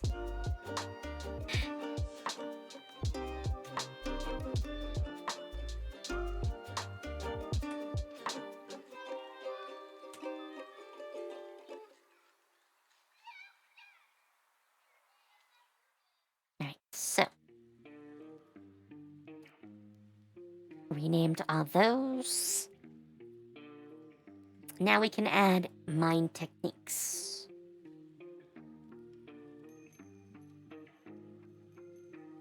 Which is also a pretty lengthy list. One is so long, it's actually not listed in the normal way.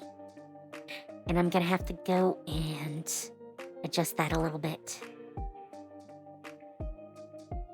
Alright, so let's slap that in there. The Astral Arms effect is what I need to grab. And I'm gonna have to edit this ability. It's not gonna stay like that. Some of those aren't required, so we're gonna move those around quite a bit. And some of it is more going to be like Flurry. But for now, let's add it as is. So, we're gonna toss it in here. We'll come back. This one, definitely we need to come back for.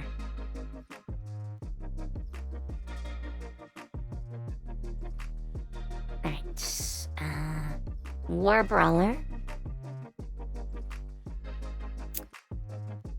War Brawler is actually just like pure Brawler, basically.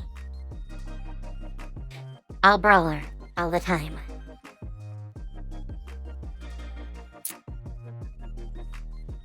That's why they don't have their own list for chi abilities.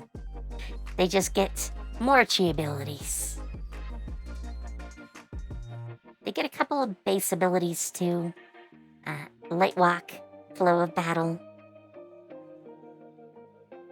Atlas. But mostly, it's just more. Hey Convert, how you doing? So this one is super easy. Super easy.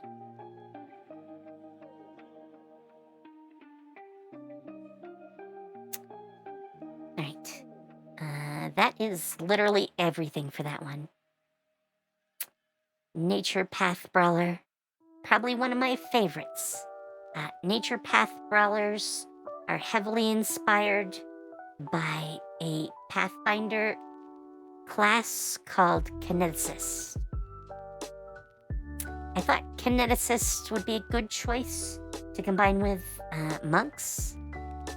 So, they are what I used as an example.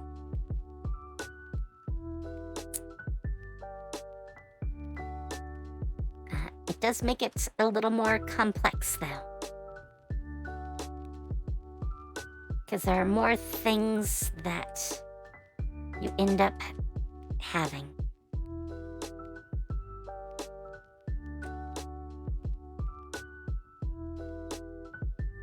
Mostly elemental blast infusions.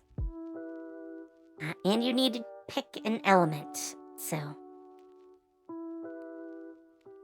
Oh, and actually, that path is not here anymore. So let me go and... Oh, wait, no. Back. That I should have. Because I need the chart of elements.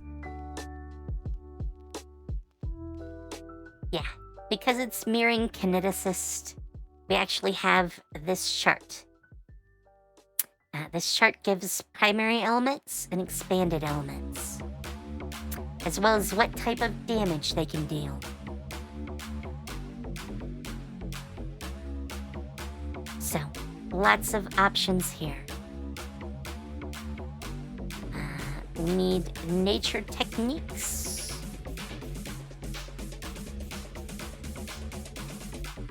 So let's grab them from the list. And I'm probably going to want everything down below as well.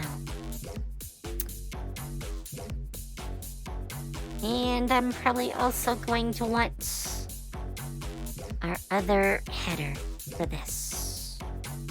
So I'll have to rebuild these later as well. But for now, that'll do. By the way, these ones list requirements based on element. Also sometimes level.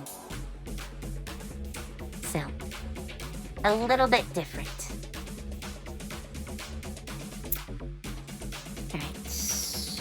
Oh, I don't think I should have done that. Nope, I did it right. Okay. Elemental Blast is next. Or rather, infusions. Blast infusions. These allow you to modify your basic blast, which is a core part of being a nature path brawler. Alright. So here we go. Your base thing is Elemental Blast, which is a release of elemental energy. It deals a certain amount of damage. Based on your level, it slowly goes up. You can modify it with blast infusions to do other things, turning it into a cyclone, making it into a chain, blinding, burning, turning it into blades, draining people, entangling them, explosions, extending the range, making it even more range. Flurry of blasts, where you fire multiple elemental blasts. Fans of flame or other energy. Imbue it into weapons. It's a very, very interesting way to play. Sadly, no one's actually gone for it yet. You also get Elemental Shield, which is kind of nice. It adds to your AC, makes you very tanky. Especially when brawlers are naturally tanky. Plus, you get nature techniques. Obviously not at second level, because you start with Elemental Blast and Elemental Shield. But after that, you get a lot more abilities. And at 18, you get to choose any element, which I think is a good reward, and a very strong one. But yeah, Elemental Healer even. You can become a little bit of a healer. There's also Healing Burst. So 2 healing abilities. A lot of other options as well, though. They're very fun. I still want to see someone play one. Alright, we've done everything there. We're down to Lore Keeper. Lore Keepers do not have a list of techniques. They are one of the rare exceptions that has other abilities at specific levels. And they don't get, like, additional chi abilities. They actually probably should get, like, one at 6th, 10th, 14th, and 18th. But I haven't done that yet. But I think they're very strong as is. They're very good not in combat. They're also a bit like... yeah, I'm just gonna trip on my words. Yes, words hard. They're also, like... skill monkeys. They have an ability that is like the bard that lets them have proficiency, roll as if they had proficiency, but they get disadvantage on the roll when they do that. So if they're not proficient with a skill, they're still treated as proficient. It's just they have disadvantage on the roll, which could work out or be a disaster.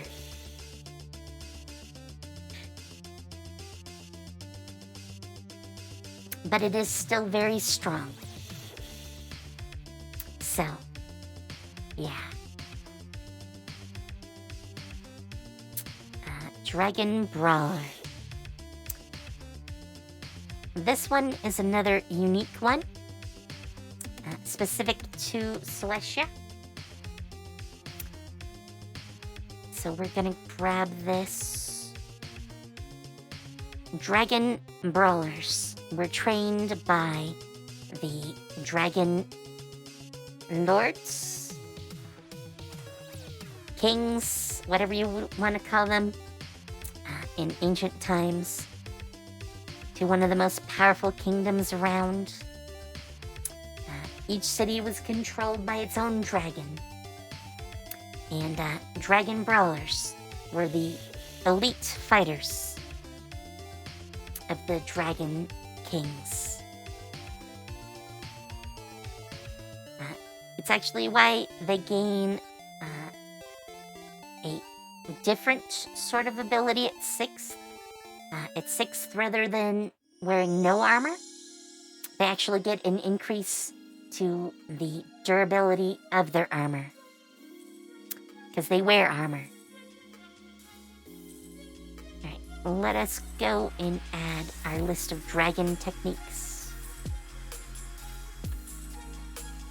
They get some very strong things, too, like the ability to fly, Draconic Flight. It's at 11th level, but still, it exists. It's a thing. So, yeah. Alright, I think that's everything now for the Brawler. Except for the Brawler weapons list. You know what? We should probably just grab that before I forget. Let's go up here. Brawler weapons.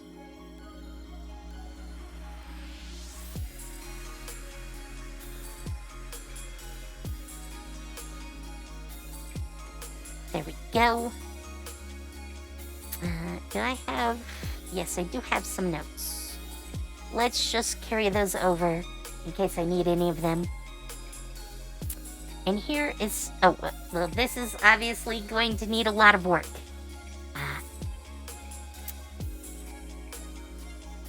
This is parts, just a subset of the weapons table that I need to carry over.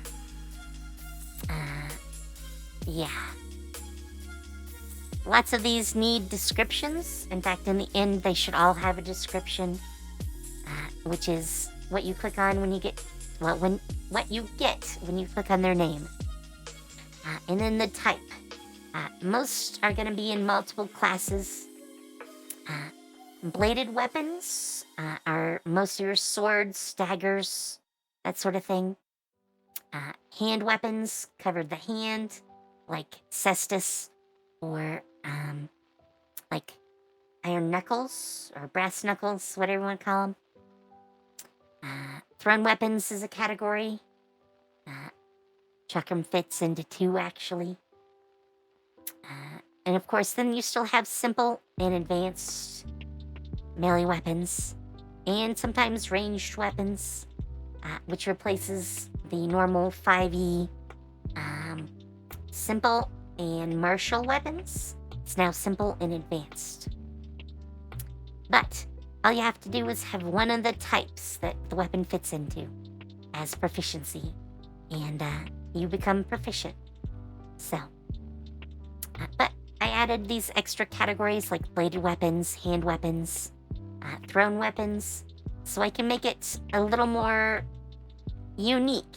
Like, you could become a mage that, for whatever reason, trains to use swords, all types of bladed weapons, basically, without having to get, like, martial weapon proficiency, and then you just know everything.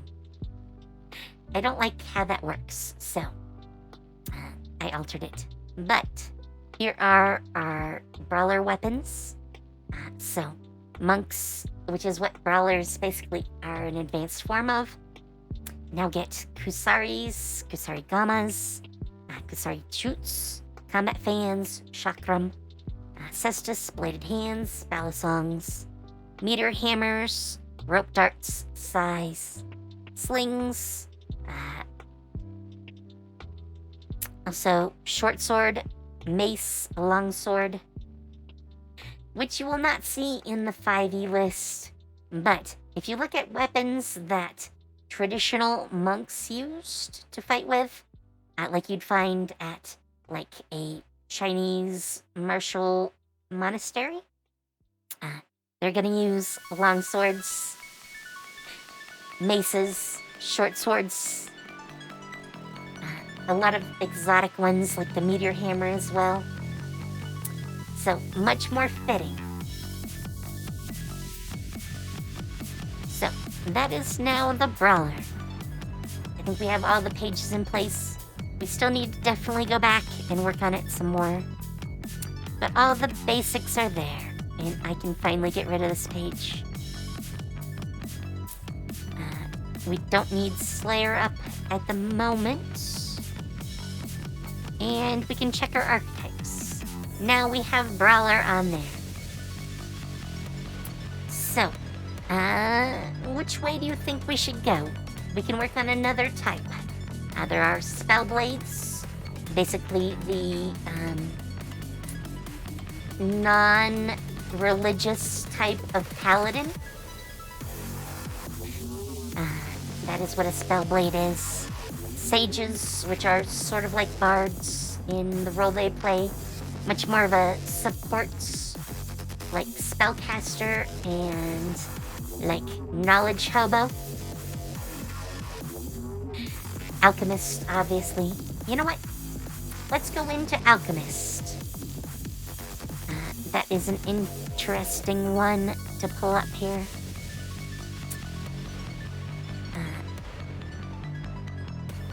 And there's not really a heck of a lot of, like, specialty classes. So this is gonna be a little bit easier. Alright, so let's put up you. Alright, saves are gonna move up. Just like we did with the other one. They now go with class features, which should actually be renamed. I should have left Slayer up.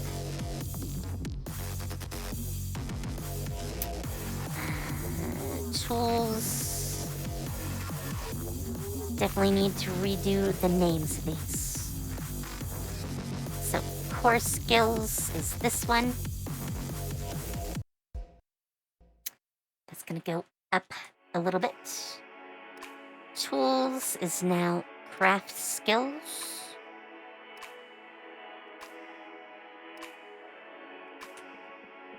To better indicate what they are.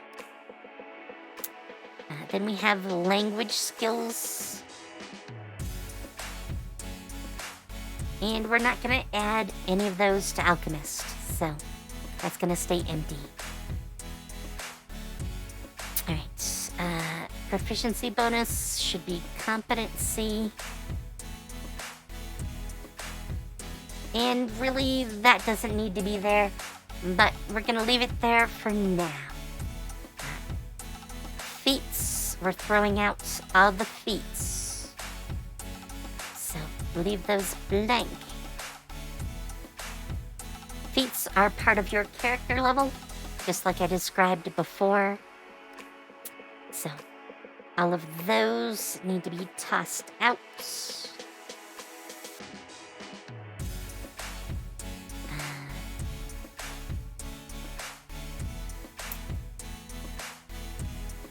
Subclasses become subtypes. In fact, Alchemist specialty is now Alchemist subtype. And we're gonna bold that.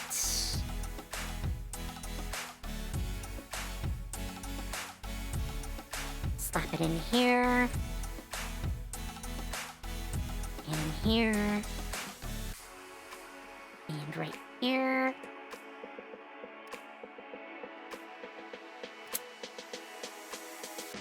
Alright, Potion Mastery is gonna move.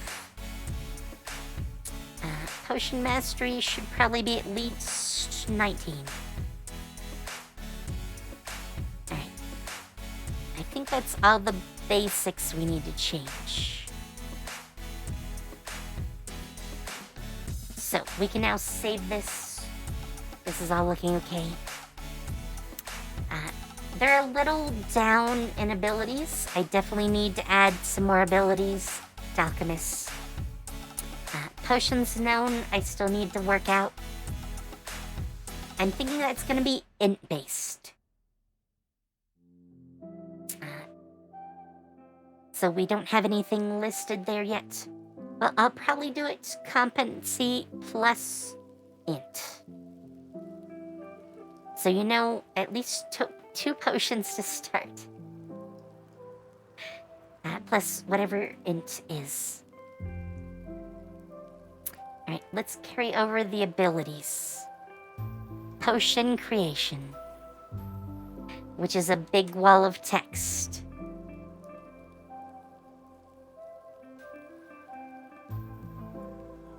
Basically, it gives you the details on how to make potions.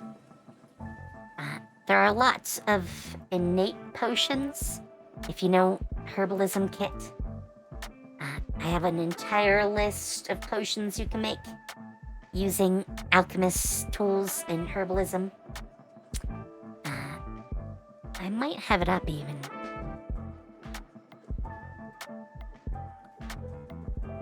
I know I pulled it in here. Oh, I should back out of that before I forget.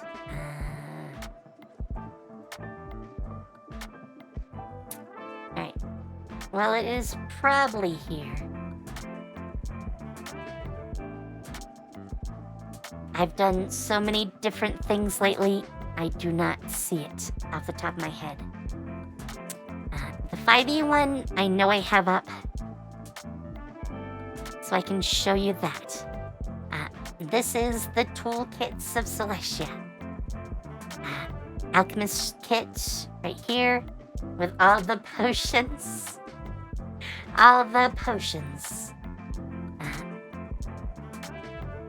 Basically, it combines the regular stuff like acid and Alchemist fire and antitoxin. And it adds in most of the basic potions, dust, elixirs, and such.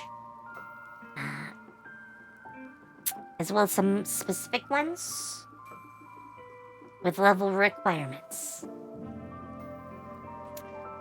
But yeah, if you have an Alchemist kit, you can make a lot of potions. Herbalism also does quite a bit. Paralyzing paste, quicken to mind, muscle weakener. Lots of interesting options based on toolkits. So, yeah, you actually get quite a lot.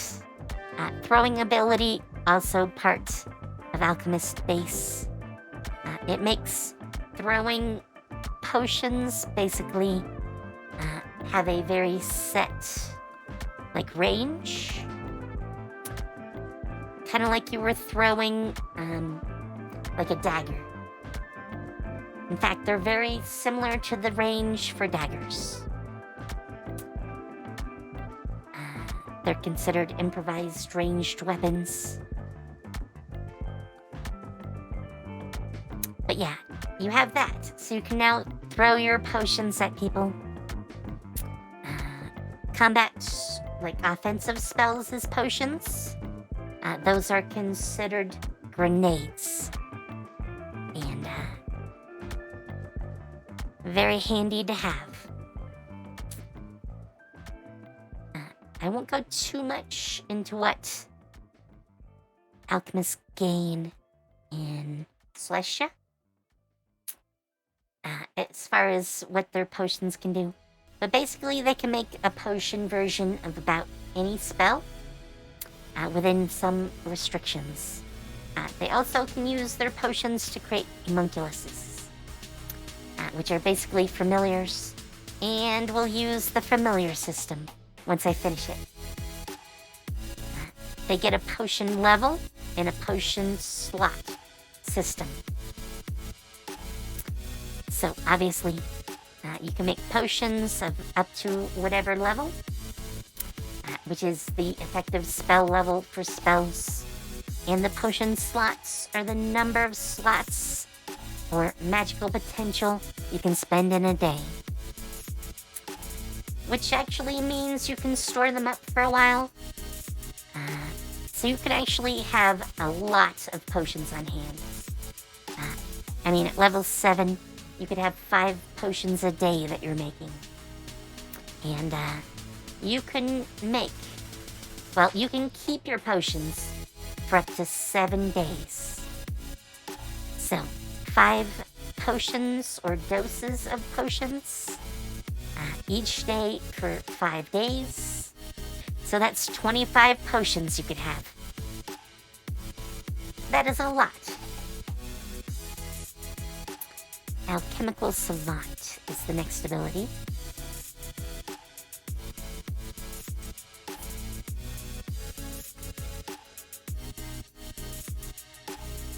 It gives them a bonus. It's basically your mastery. It comes at 7th though. I should actually probably move that, but I will not. At least not yet. Potion Adept. You gain expertise with tools.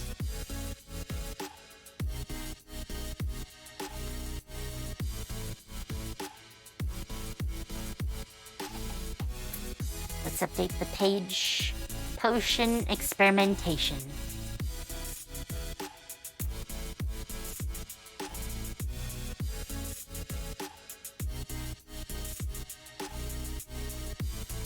Which lets you create new potions. What seems like a simple thing, but since they basically follow spells, being able to basically create a potion version of any spell without needing to know a particular potion. Very strong depending on who your GM is. I mean, if it's me, I'm relatively relaxed about such things. Party resistance. You're resistant to poison damage because you've probably poisoned yourself many, many times.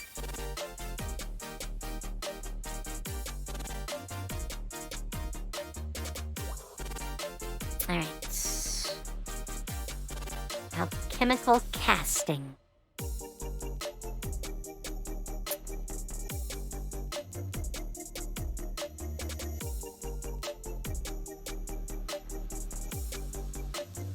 This is an interesting ability, as Alchemical Casting lets you simply channel the energy from a potion into you. So if you wanted to drink like a healing potion, but it's like in your bag, just having it on you, in physical contact with you, even within a container, lets you draw the energy from the potion, as long as you made it. That's the catch. It has to be one of yours. But it lets you draw the energy and right into your body, using the potion without requiring any hands. So it is basically a free action to use a potion. You can also do something similar for the grenade, and take the ball of energy that is the potion, without actually having taken out the grenade itself, and fling it at people. There's just no physical object anymore. I like it. It's a very stylistic choice, which is what I personally want. Alright, Personal Mastery is the next one.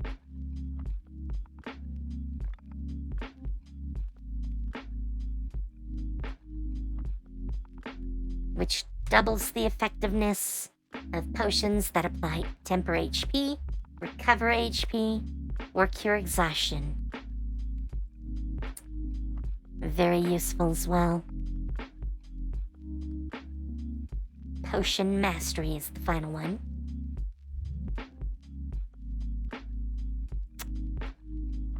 Which reduces the time it takes to make potions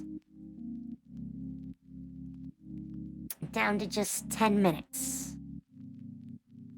Though, I think I actually changed the rules about potions. So, a lot of ones are going to be reduced. But we'll work on this. It will definitely be still effective in the end.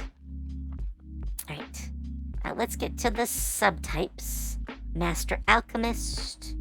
Obviously, that's your pure class.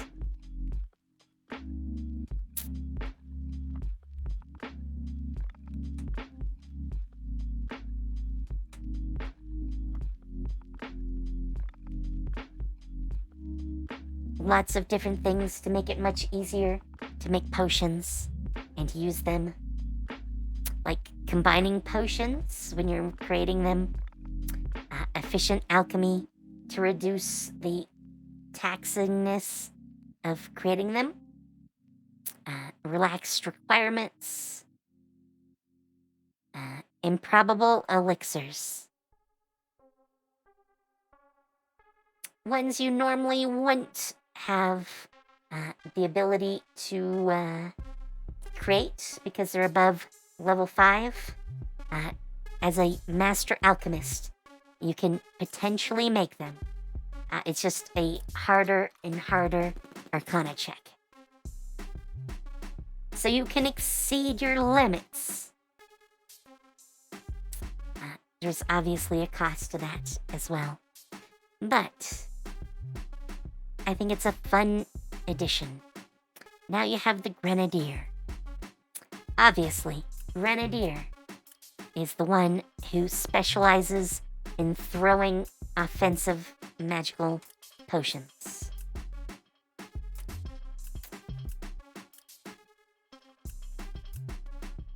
Oh, there is a secondary page here.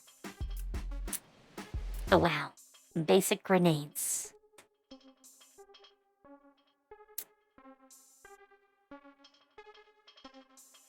I think they're the only ones that get basic grenades. But maybe I'm wrong.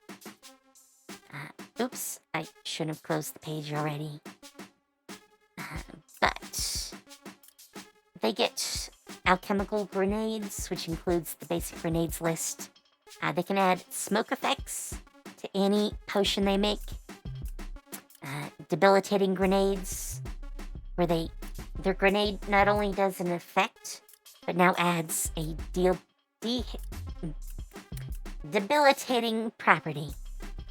Powerful grenades that actually do more damage, and mega grenades, which allows you to use or make a potion with a higher spell slot, or potion slot technically.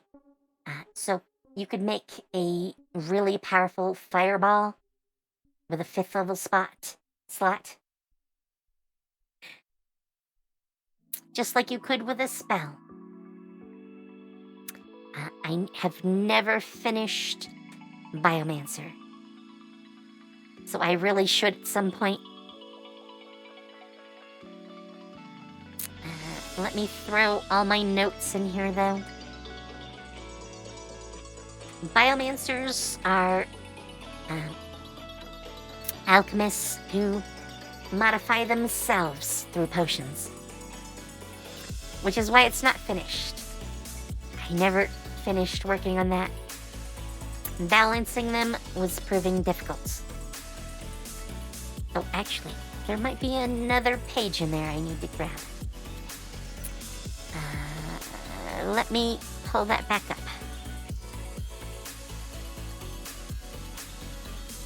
Yes, mutation compounds. And personal mutation effects. none of those were going into effect yet. That's why they're in my GM's notes.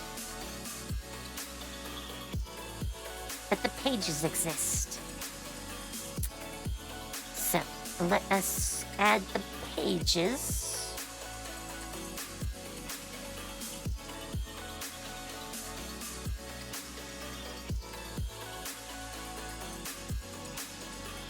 Oh, I should definitely include the bottom part of that.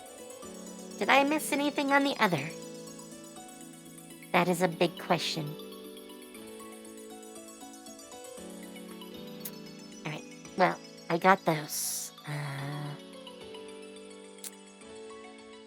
Do I still have that? No. Is it? Yes, I can back up to here. Let me check the other page. Did I have... No. I just had this little bit down here. But that is effectively just a bit of this, with the text gone, so I can recreate that easy. Oh. There was another one. I was not supposed to close that yet. We need our tattoo alchemist, which is a very simple class for the most part. They do one thing. They can create magical tattoos. But magical tattoos are very strong.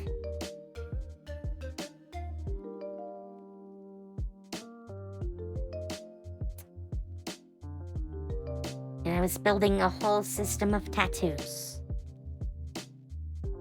As you can see here, a very big system of tattoos.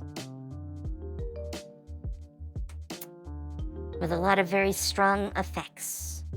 I'm really surprised no one ever tried to take that particular one.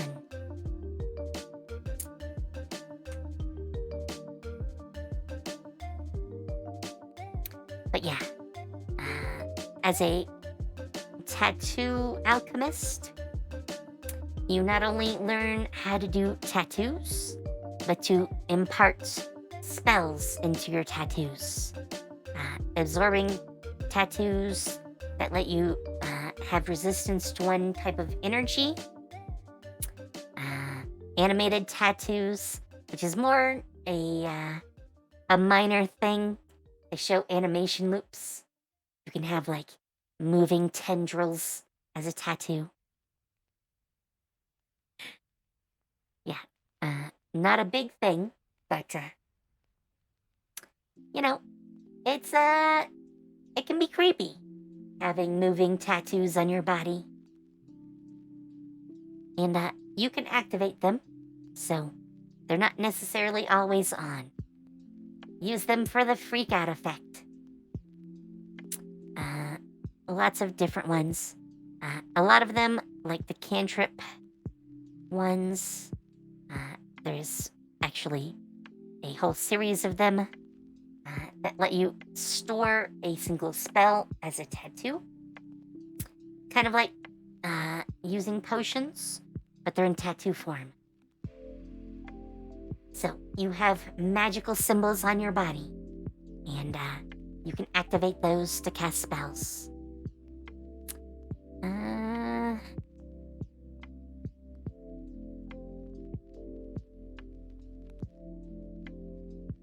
Usually it's one spell of a certain level and the energy to power that spell.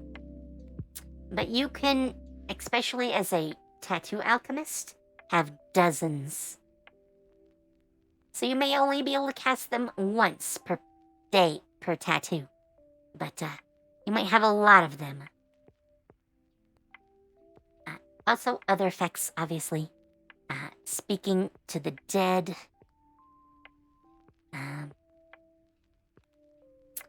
Ones that give you ranged attacks, and one that gives you swim speed and the ability to breathe underwater. Hidden compartments. You can have a bag of holding that is a tattoo. So you reach into your tattoo on your body and pull out daggers, potions, whatever you might want. I really liked the way the tattoo alchemist is working. And that is the last of those. Like I said, really quick to finish this off. Alchemist probably needs a little bit of work. Probably some slight adjustments as well. But that is another class down. Oh, yeah, we did alter those. Alright. So, we are now 2 more down. Do we want to do Mystics? I mean, I have about an hour. We might get some decent headway into Mystics. They are a combination of Cleric and Warlock, as far as 5e is concerned.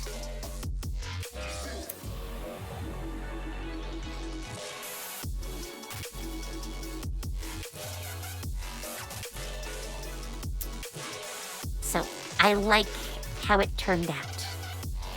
Oh, also a little bit of Druid. A lot of them are more earth-based or earthy. So, they're gonna get a lot of things that are like druids.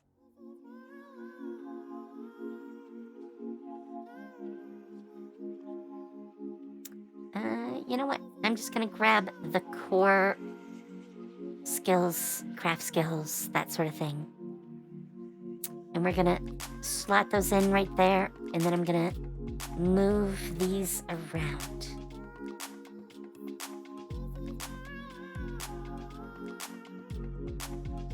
All of them get herbalism kits.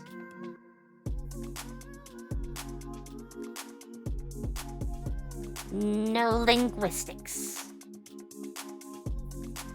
That's actually something you might get with the subclass, or subtype, technically. You should be Mystic subtypes.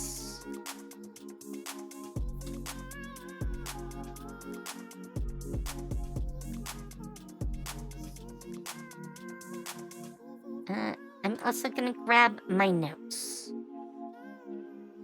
I may need them at some point. Alright, so that should be our basics. Wait. Oh, okay. Sorry. I need to alter this real quick.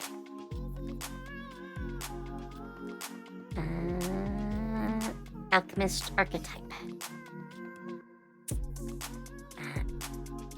Yeah, I haven't finished either of those. We're gonna have to come back and edit those.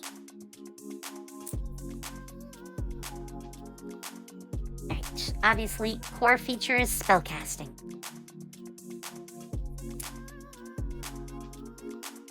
I think I just... yeah. Mystics are a little bit weird. Their spellcasting is more limited by their physical endurance. Theirs is a matter of having enough energy. So, their spellcasting stat is Constitution.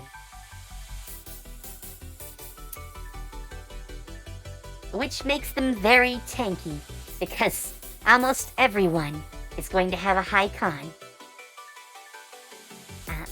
They still need good int for the number of spells known, as you can see all the way down. But their spell slots are also based on their constitution. So, both are very important to Mystics. Actually, Mystic Focus, we shouldn't even need to list. Yeah, it's just like the spell subclass. So we actually need to change that.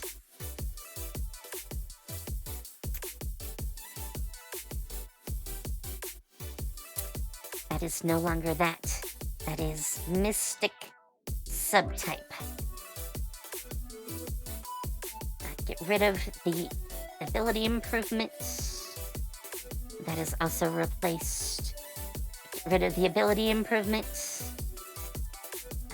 Class feature again. Ability improvement. Subtype.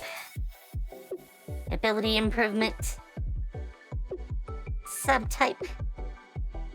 Very repetitive. No feat. Get rid of the ability score. Right. So 2, 6, 10, 14. All right. Those are in the right places. Just need to double check. All right. I think usually you would. Actually, I think. Yeah, usually you would get your first invocations at 2nd level, but I think I'm gonna push them back to 3rd. And the boon is gonna be pushed back to 4th. So, yeah, a little shuffle there. That's gonna 0 that. But you get your subtype. So that should be easy to make up. Alright. Well, we fixed that. There are still a lot of blank levels, which I really don't like. But, Mystics are weird. Because they get invocations. This column here. And they have every spell they cast at a fixed level, which is going to end at 5th level because they didn't get higher spells. But it is going to make their spells very strong, at least for some definitions of that word. So it's actually worked out pretty good. It's a lot like Warlocks as far as that goes. Invocations, obviously, the same sort of thing. In fact, I want to change the terminology. I don't want to call them invocations anymore.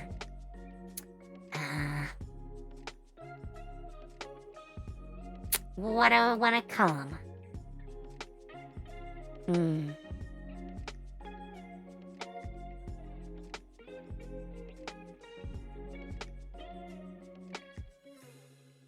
Let's see.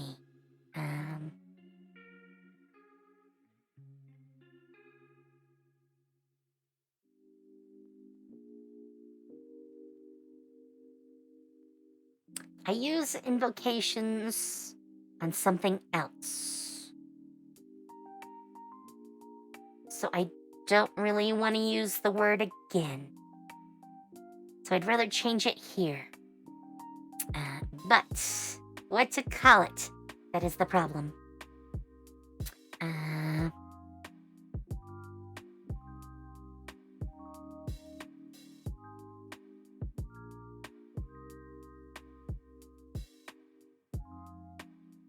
Personal enchantments, maybe. Or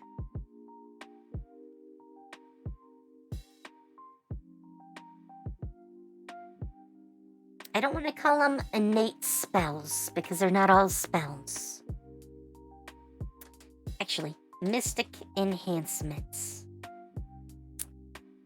I like that terminology.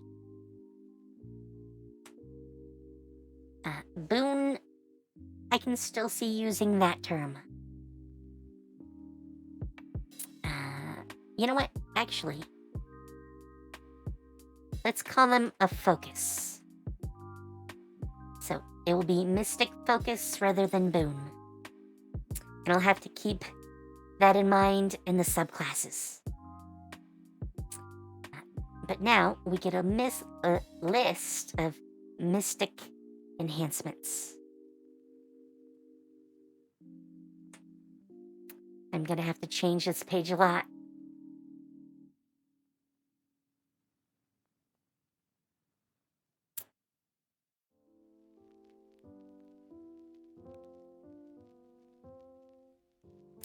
replace boon with focus. You know, if I was smart, I would toss this into Notepad Plus and do a find and replace. I'm just not that smart, apparently.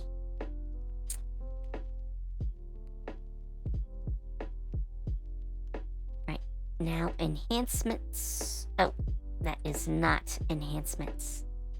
That is enhancements. This should actually be Arcane Blast, because the name has changed. General enhancements. Mystics gain enhancements. Special abilities treated like cantrips. Or enhancements to spells they develop. Or, oh, no.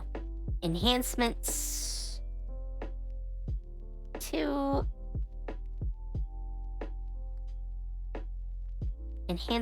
they develop to their existing spells or abilities.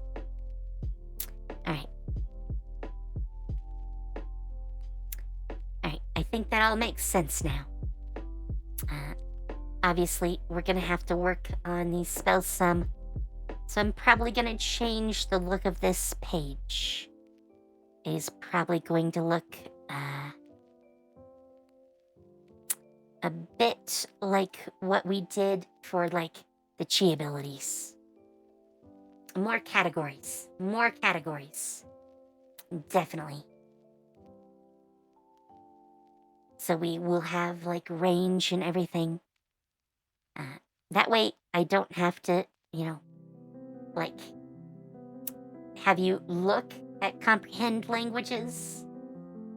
I can just list what comprehend languages is and edit that. Same with alter self, all these other ones.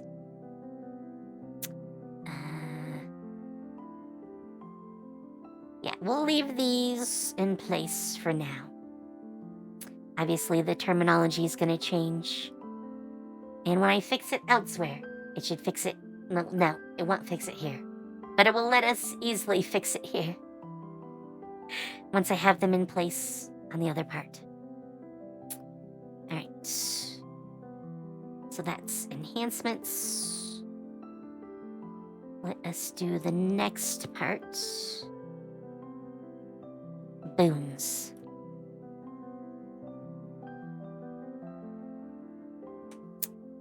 And there are a list of boons. Well, focus is now. We're dropping the concept of a boon. And I'm gonna keep my notes just in case I ever need them.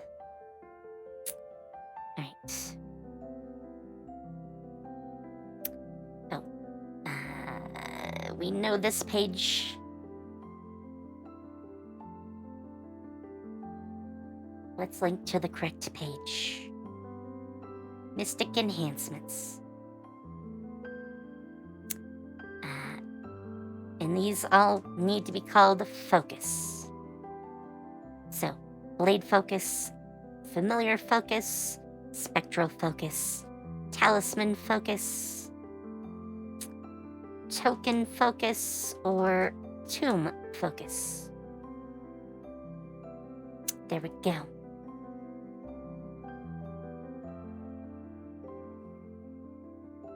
Alright, that's our basic abilities now.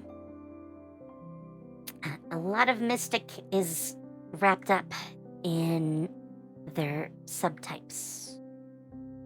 So, let's back out of here.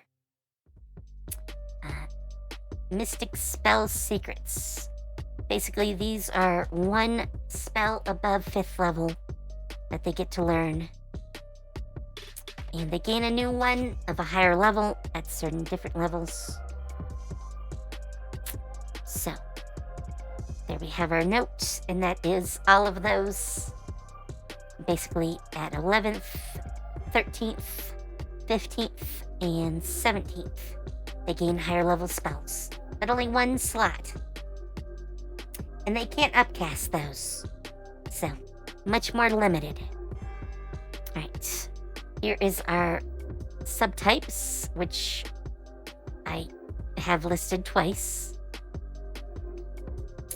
And I didn't fix it when we did that. So, let's put in the subtypes. So, Blade Mystic. As you can guess, these ones are combat focused. Sorry, sneeze.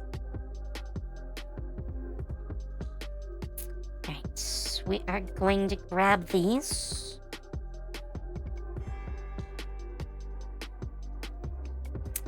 I don't care about my notes here.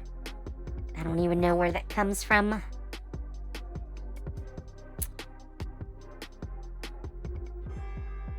Alright, so they get a lot of abilities, though not as many individual ones the higher they go. Instead, they get a lot of, like, use out of a particular one. Like, when you cast a cantrip, you can make one weapon attack as a bonus action.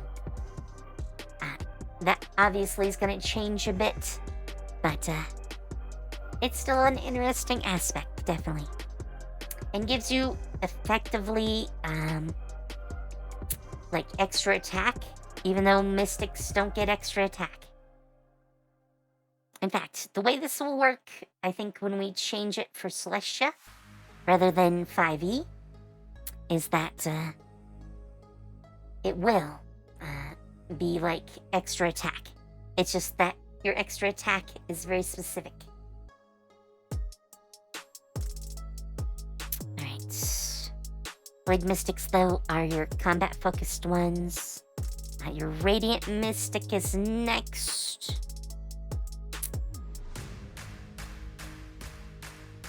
I do have one of these in Arcane Academy. It's actually what Maple plays. But a lot of very useful abilities. Mostly related to, like, astral stuff or, like, radiant energy. That's their focus. Hedge Mystic. This one is a lot like one of the different types of druids. You know, the type of druid that, you know, works with nature, learns alchemy. That is this sort of mystic. They have a lot of nature abilities. They can charm animals and plants, speak to plants and animals. You know, it's all about nature. Lunar Mystics, on the other hand, are masters of transmutation. They get the other part of being a druid, which is the wild shape. In fact, I should rename that. It should probably not be called wild shape. I don't think it will matter now that 5e is more or less open, but just to be on the safe side, at some point I'm gonna change the name from Wild Shape. I just don't know what yet. Maybe Mystic Shape. I mean, they are mystics. But yeah, their focus is on transforming their bodies into beasts, usually. I do not at all like what they did for 1D&D. So I am not going to go the same routes. I will have actual lists of creatures in Celestia. There will be a bestiary. There actually already is. It just doesn't have, like, stat blocks yet. So, yeah. Mostly because the wiki is not really designed for, like, stat blocks. It's good with, like, these tables, but not so much stat blocks. So I have to come up with ideas of how to make it look pretty. So yeah, that's why they don't have like actual like blocks for different beasts. At least so far. But they will. They will eventually. So that's our Lunar Mystic. I do like Lunar Mystics. I like the idea of them and the feel of them. No one has been a Pyromancer. Or a Hydromancer, Aeromancer, Cryomancer, Electromancer, or Geomancer. Officially, the only one I list is Pyromancer. But you can make a version that is for each type of elemental setup. So, air, cold or ice, lightning or thunder, earth, and water. This one just is fire. But they would have very similar names. They're basically experts on their element. And as noted here, Pyromancers are just the most common. No one has taken one though. I want to see one become a Pyromancer. Also, Summoners. Summoners are very common as Mystics.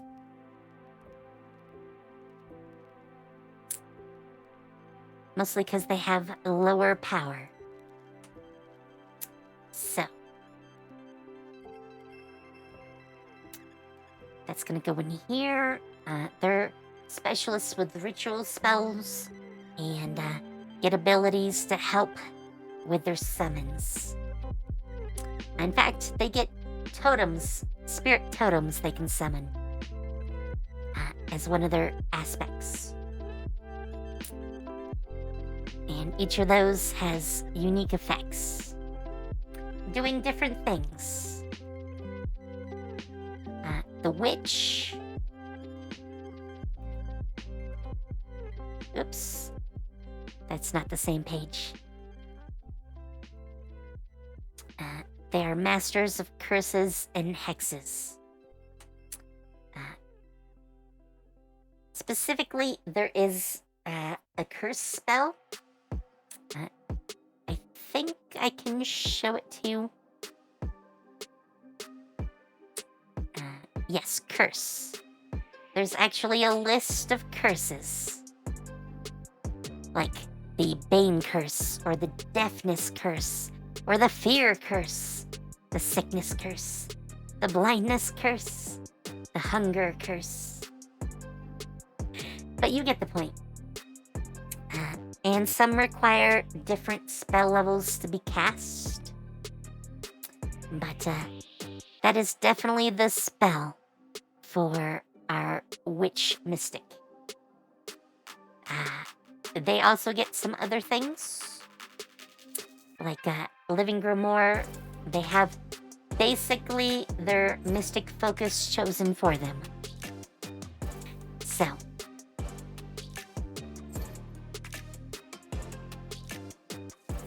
very interesting abilities. In fact, I believe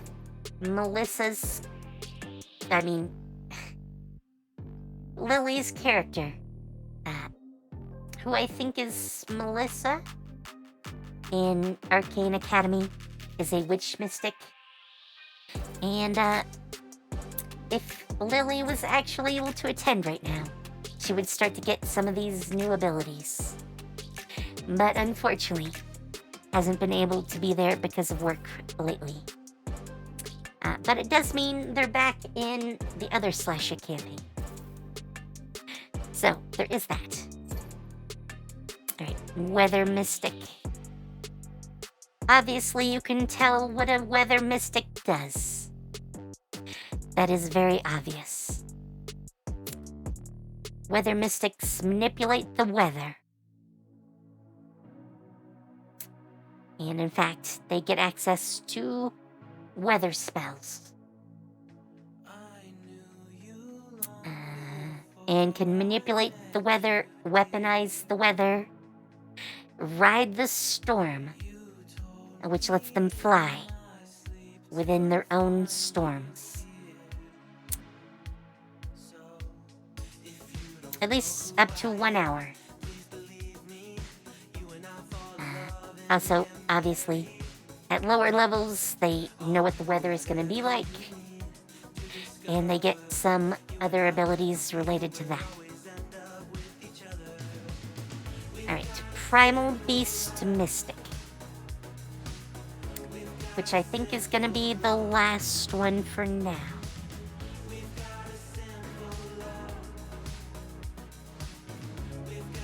This is going to be a little bit more complex. Mostly because there are some tables that go with this. Primal Companion.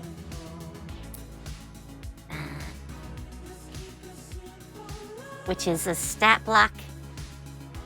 And you can see why stat blocks are ugly. I mean, this is a mess.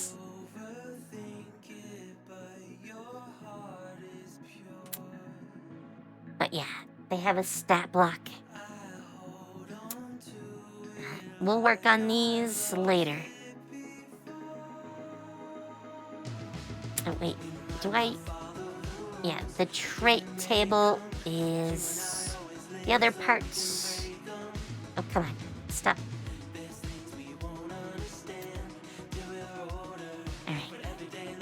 I've never finished this. But let's toss this in. Including my notes. Alright. So, you can customize it. It's a little bit like how Wild Shape should have been in 1D&D. You choose a category, basically, like canines, felines. I didn't know what to call pig types. I know there's a name for that, but I couldn't think of it. Obviously birds. And I separated out raptors. But yeah, different categories give different effects to the companion. And they get stronger over time.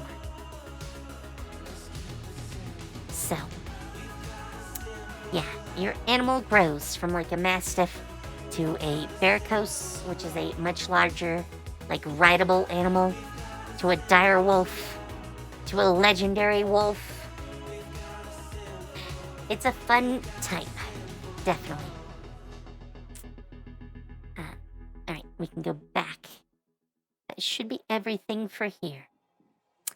Yes. Oops. I did not mean to go back that far. Alright. Outer Focus Mystic is not done. I created the idea and then I never finished. Alright, so. I think that's gonna be that for Mystics. We got the core done. Now we have 3 more classes in for archetypes. Obviously, 5 more to go. But you get an idea of what it's like. And let's see. It is almost time for me to go make dinner. And I've been talking straight for like over 3 hours. So I think we might call it here. I'll go and try to find someone for us to raid.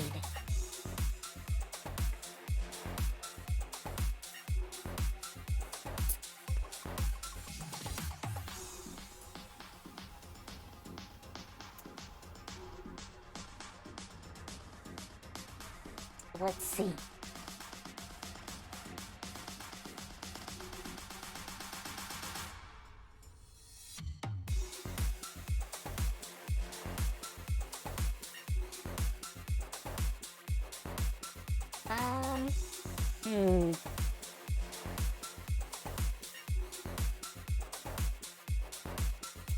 slightly tempted to raid Ilara. Because I think it's been a really long time. But Rhea seems to need a bit of a boost. So let's go raid Rhea.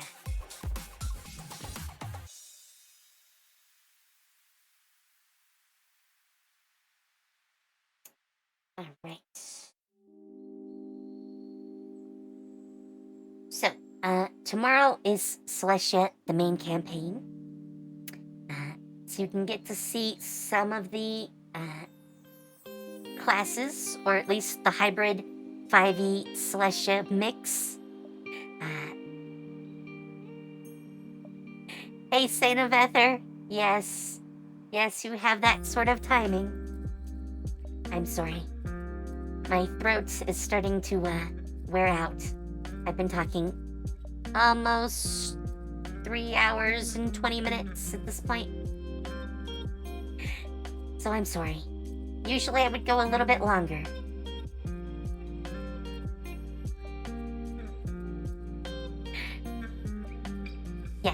Yes.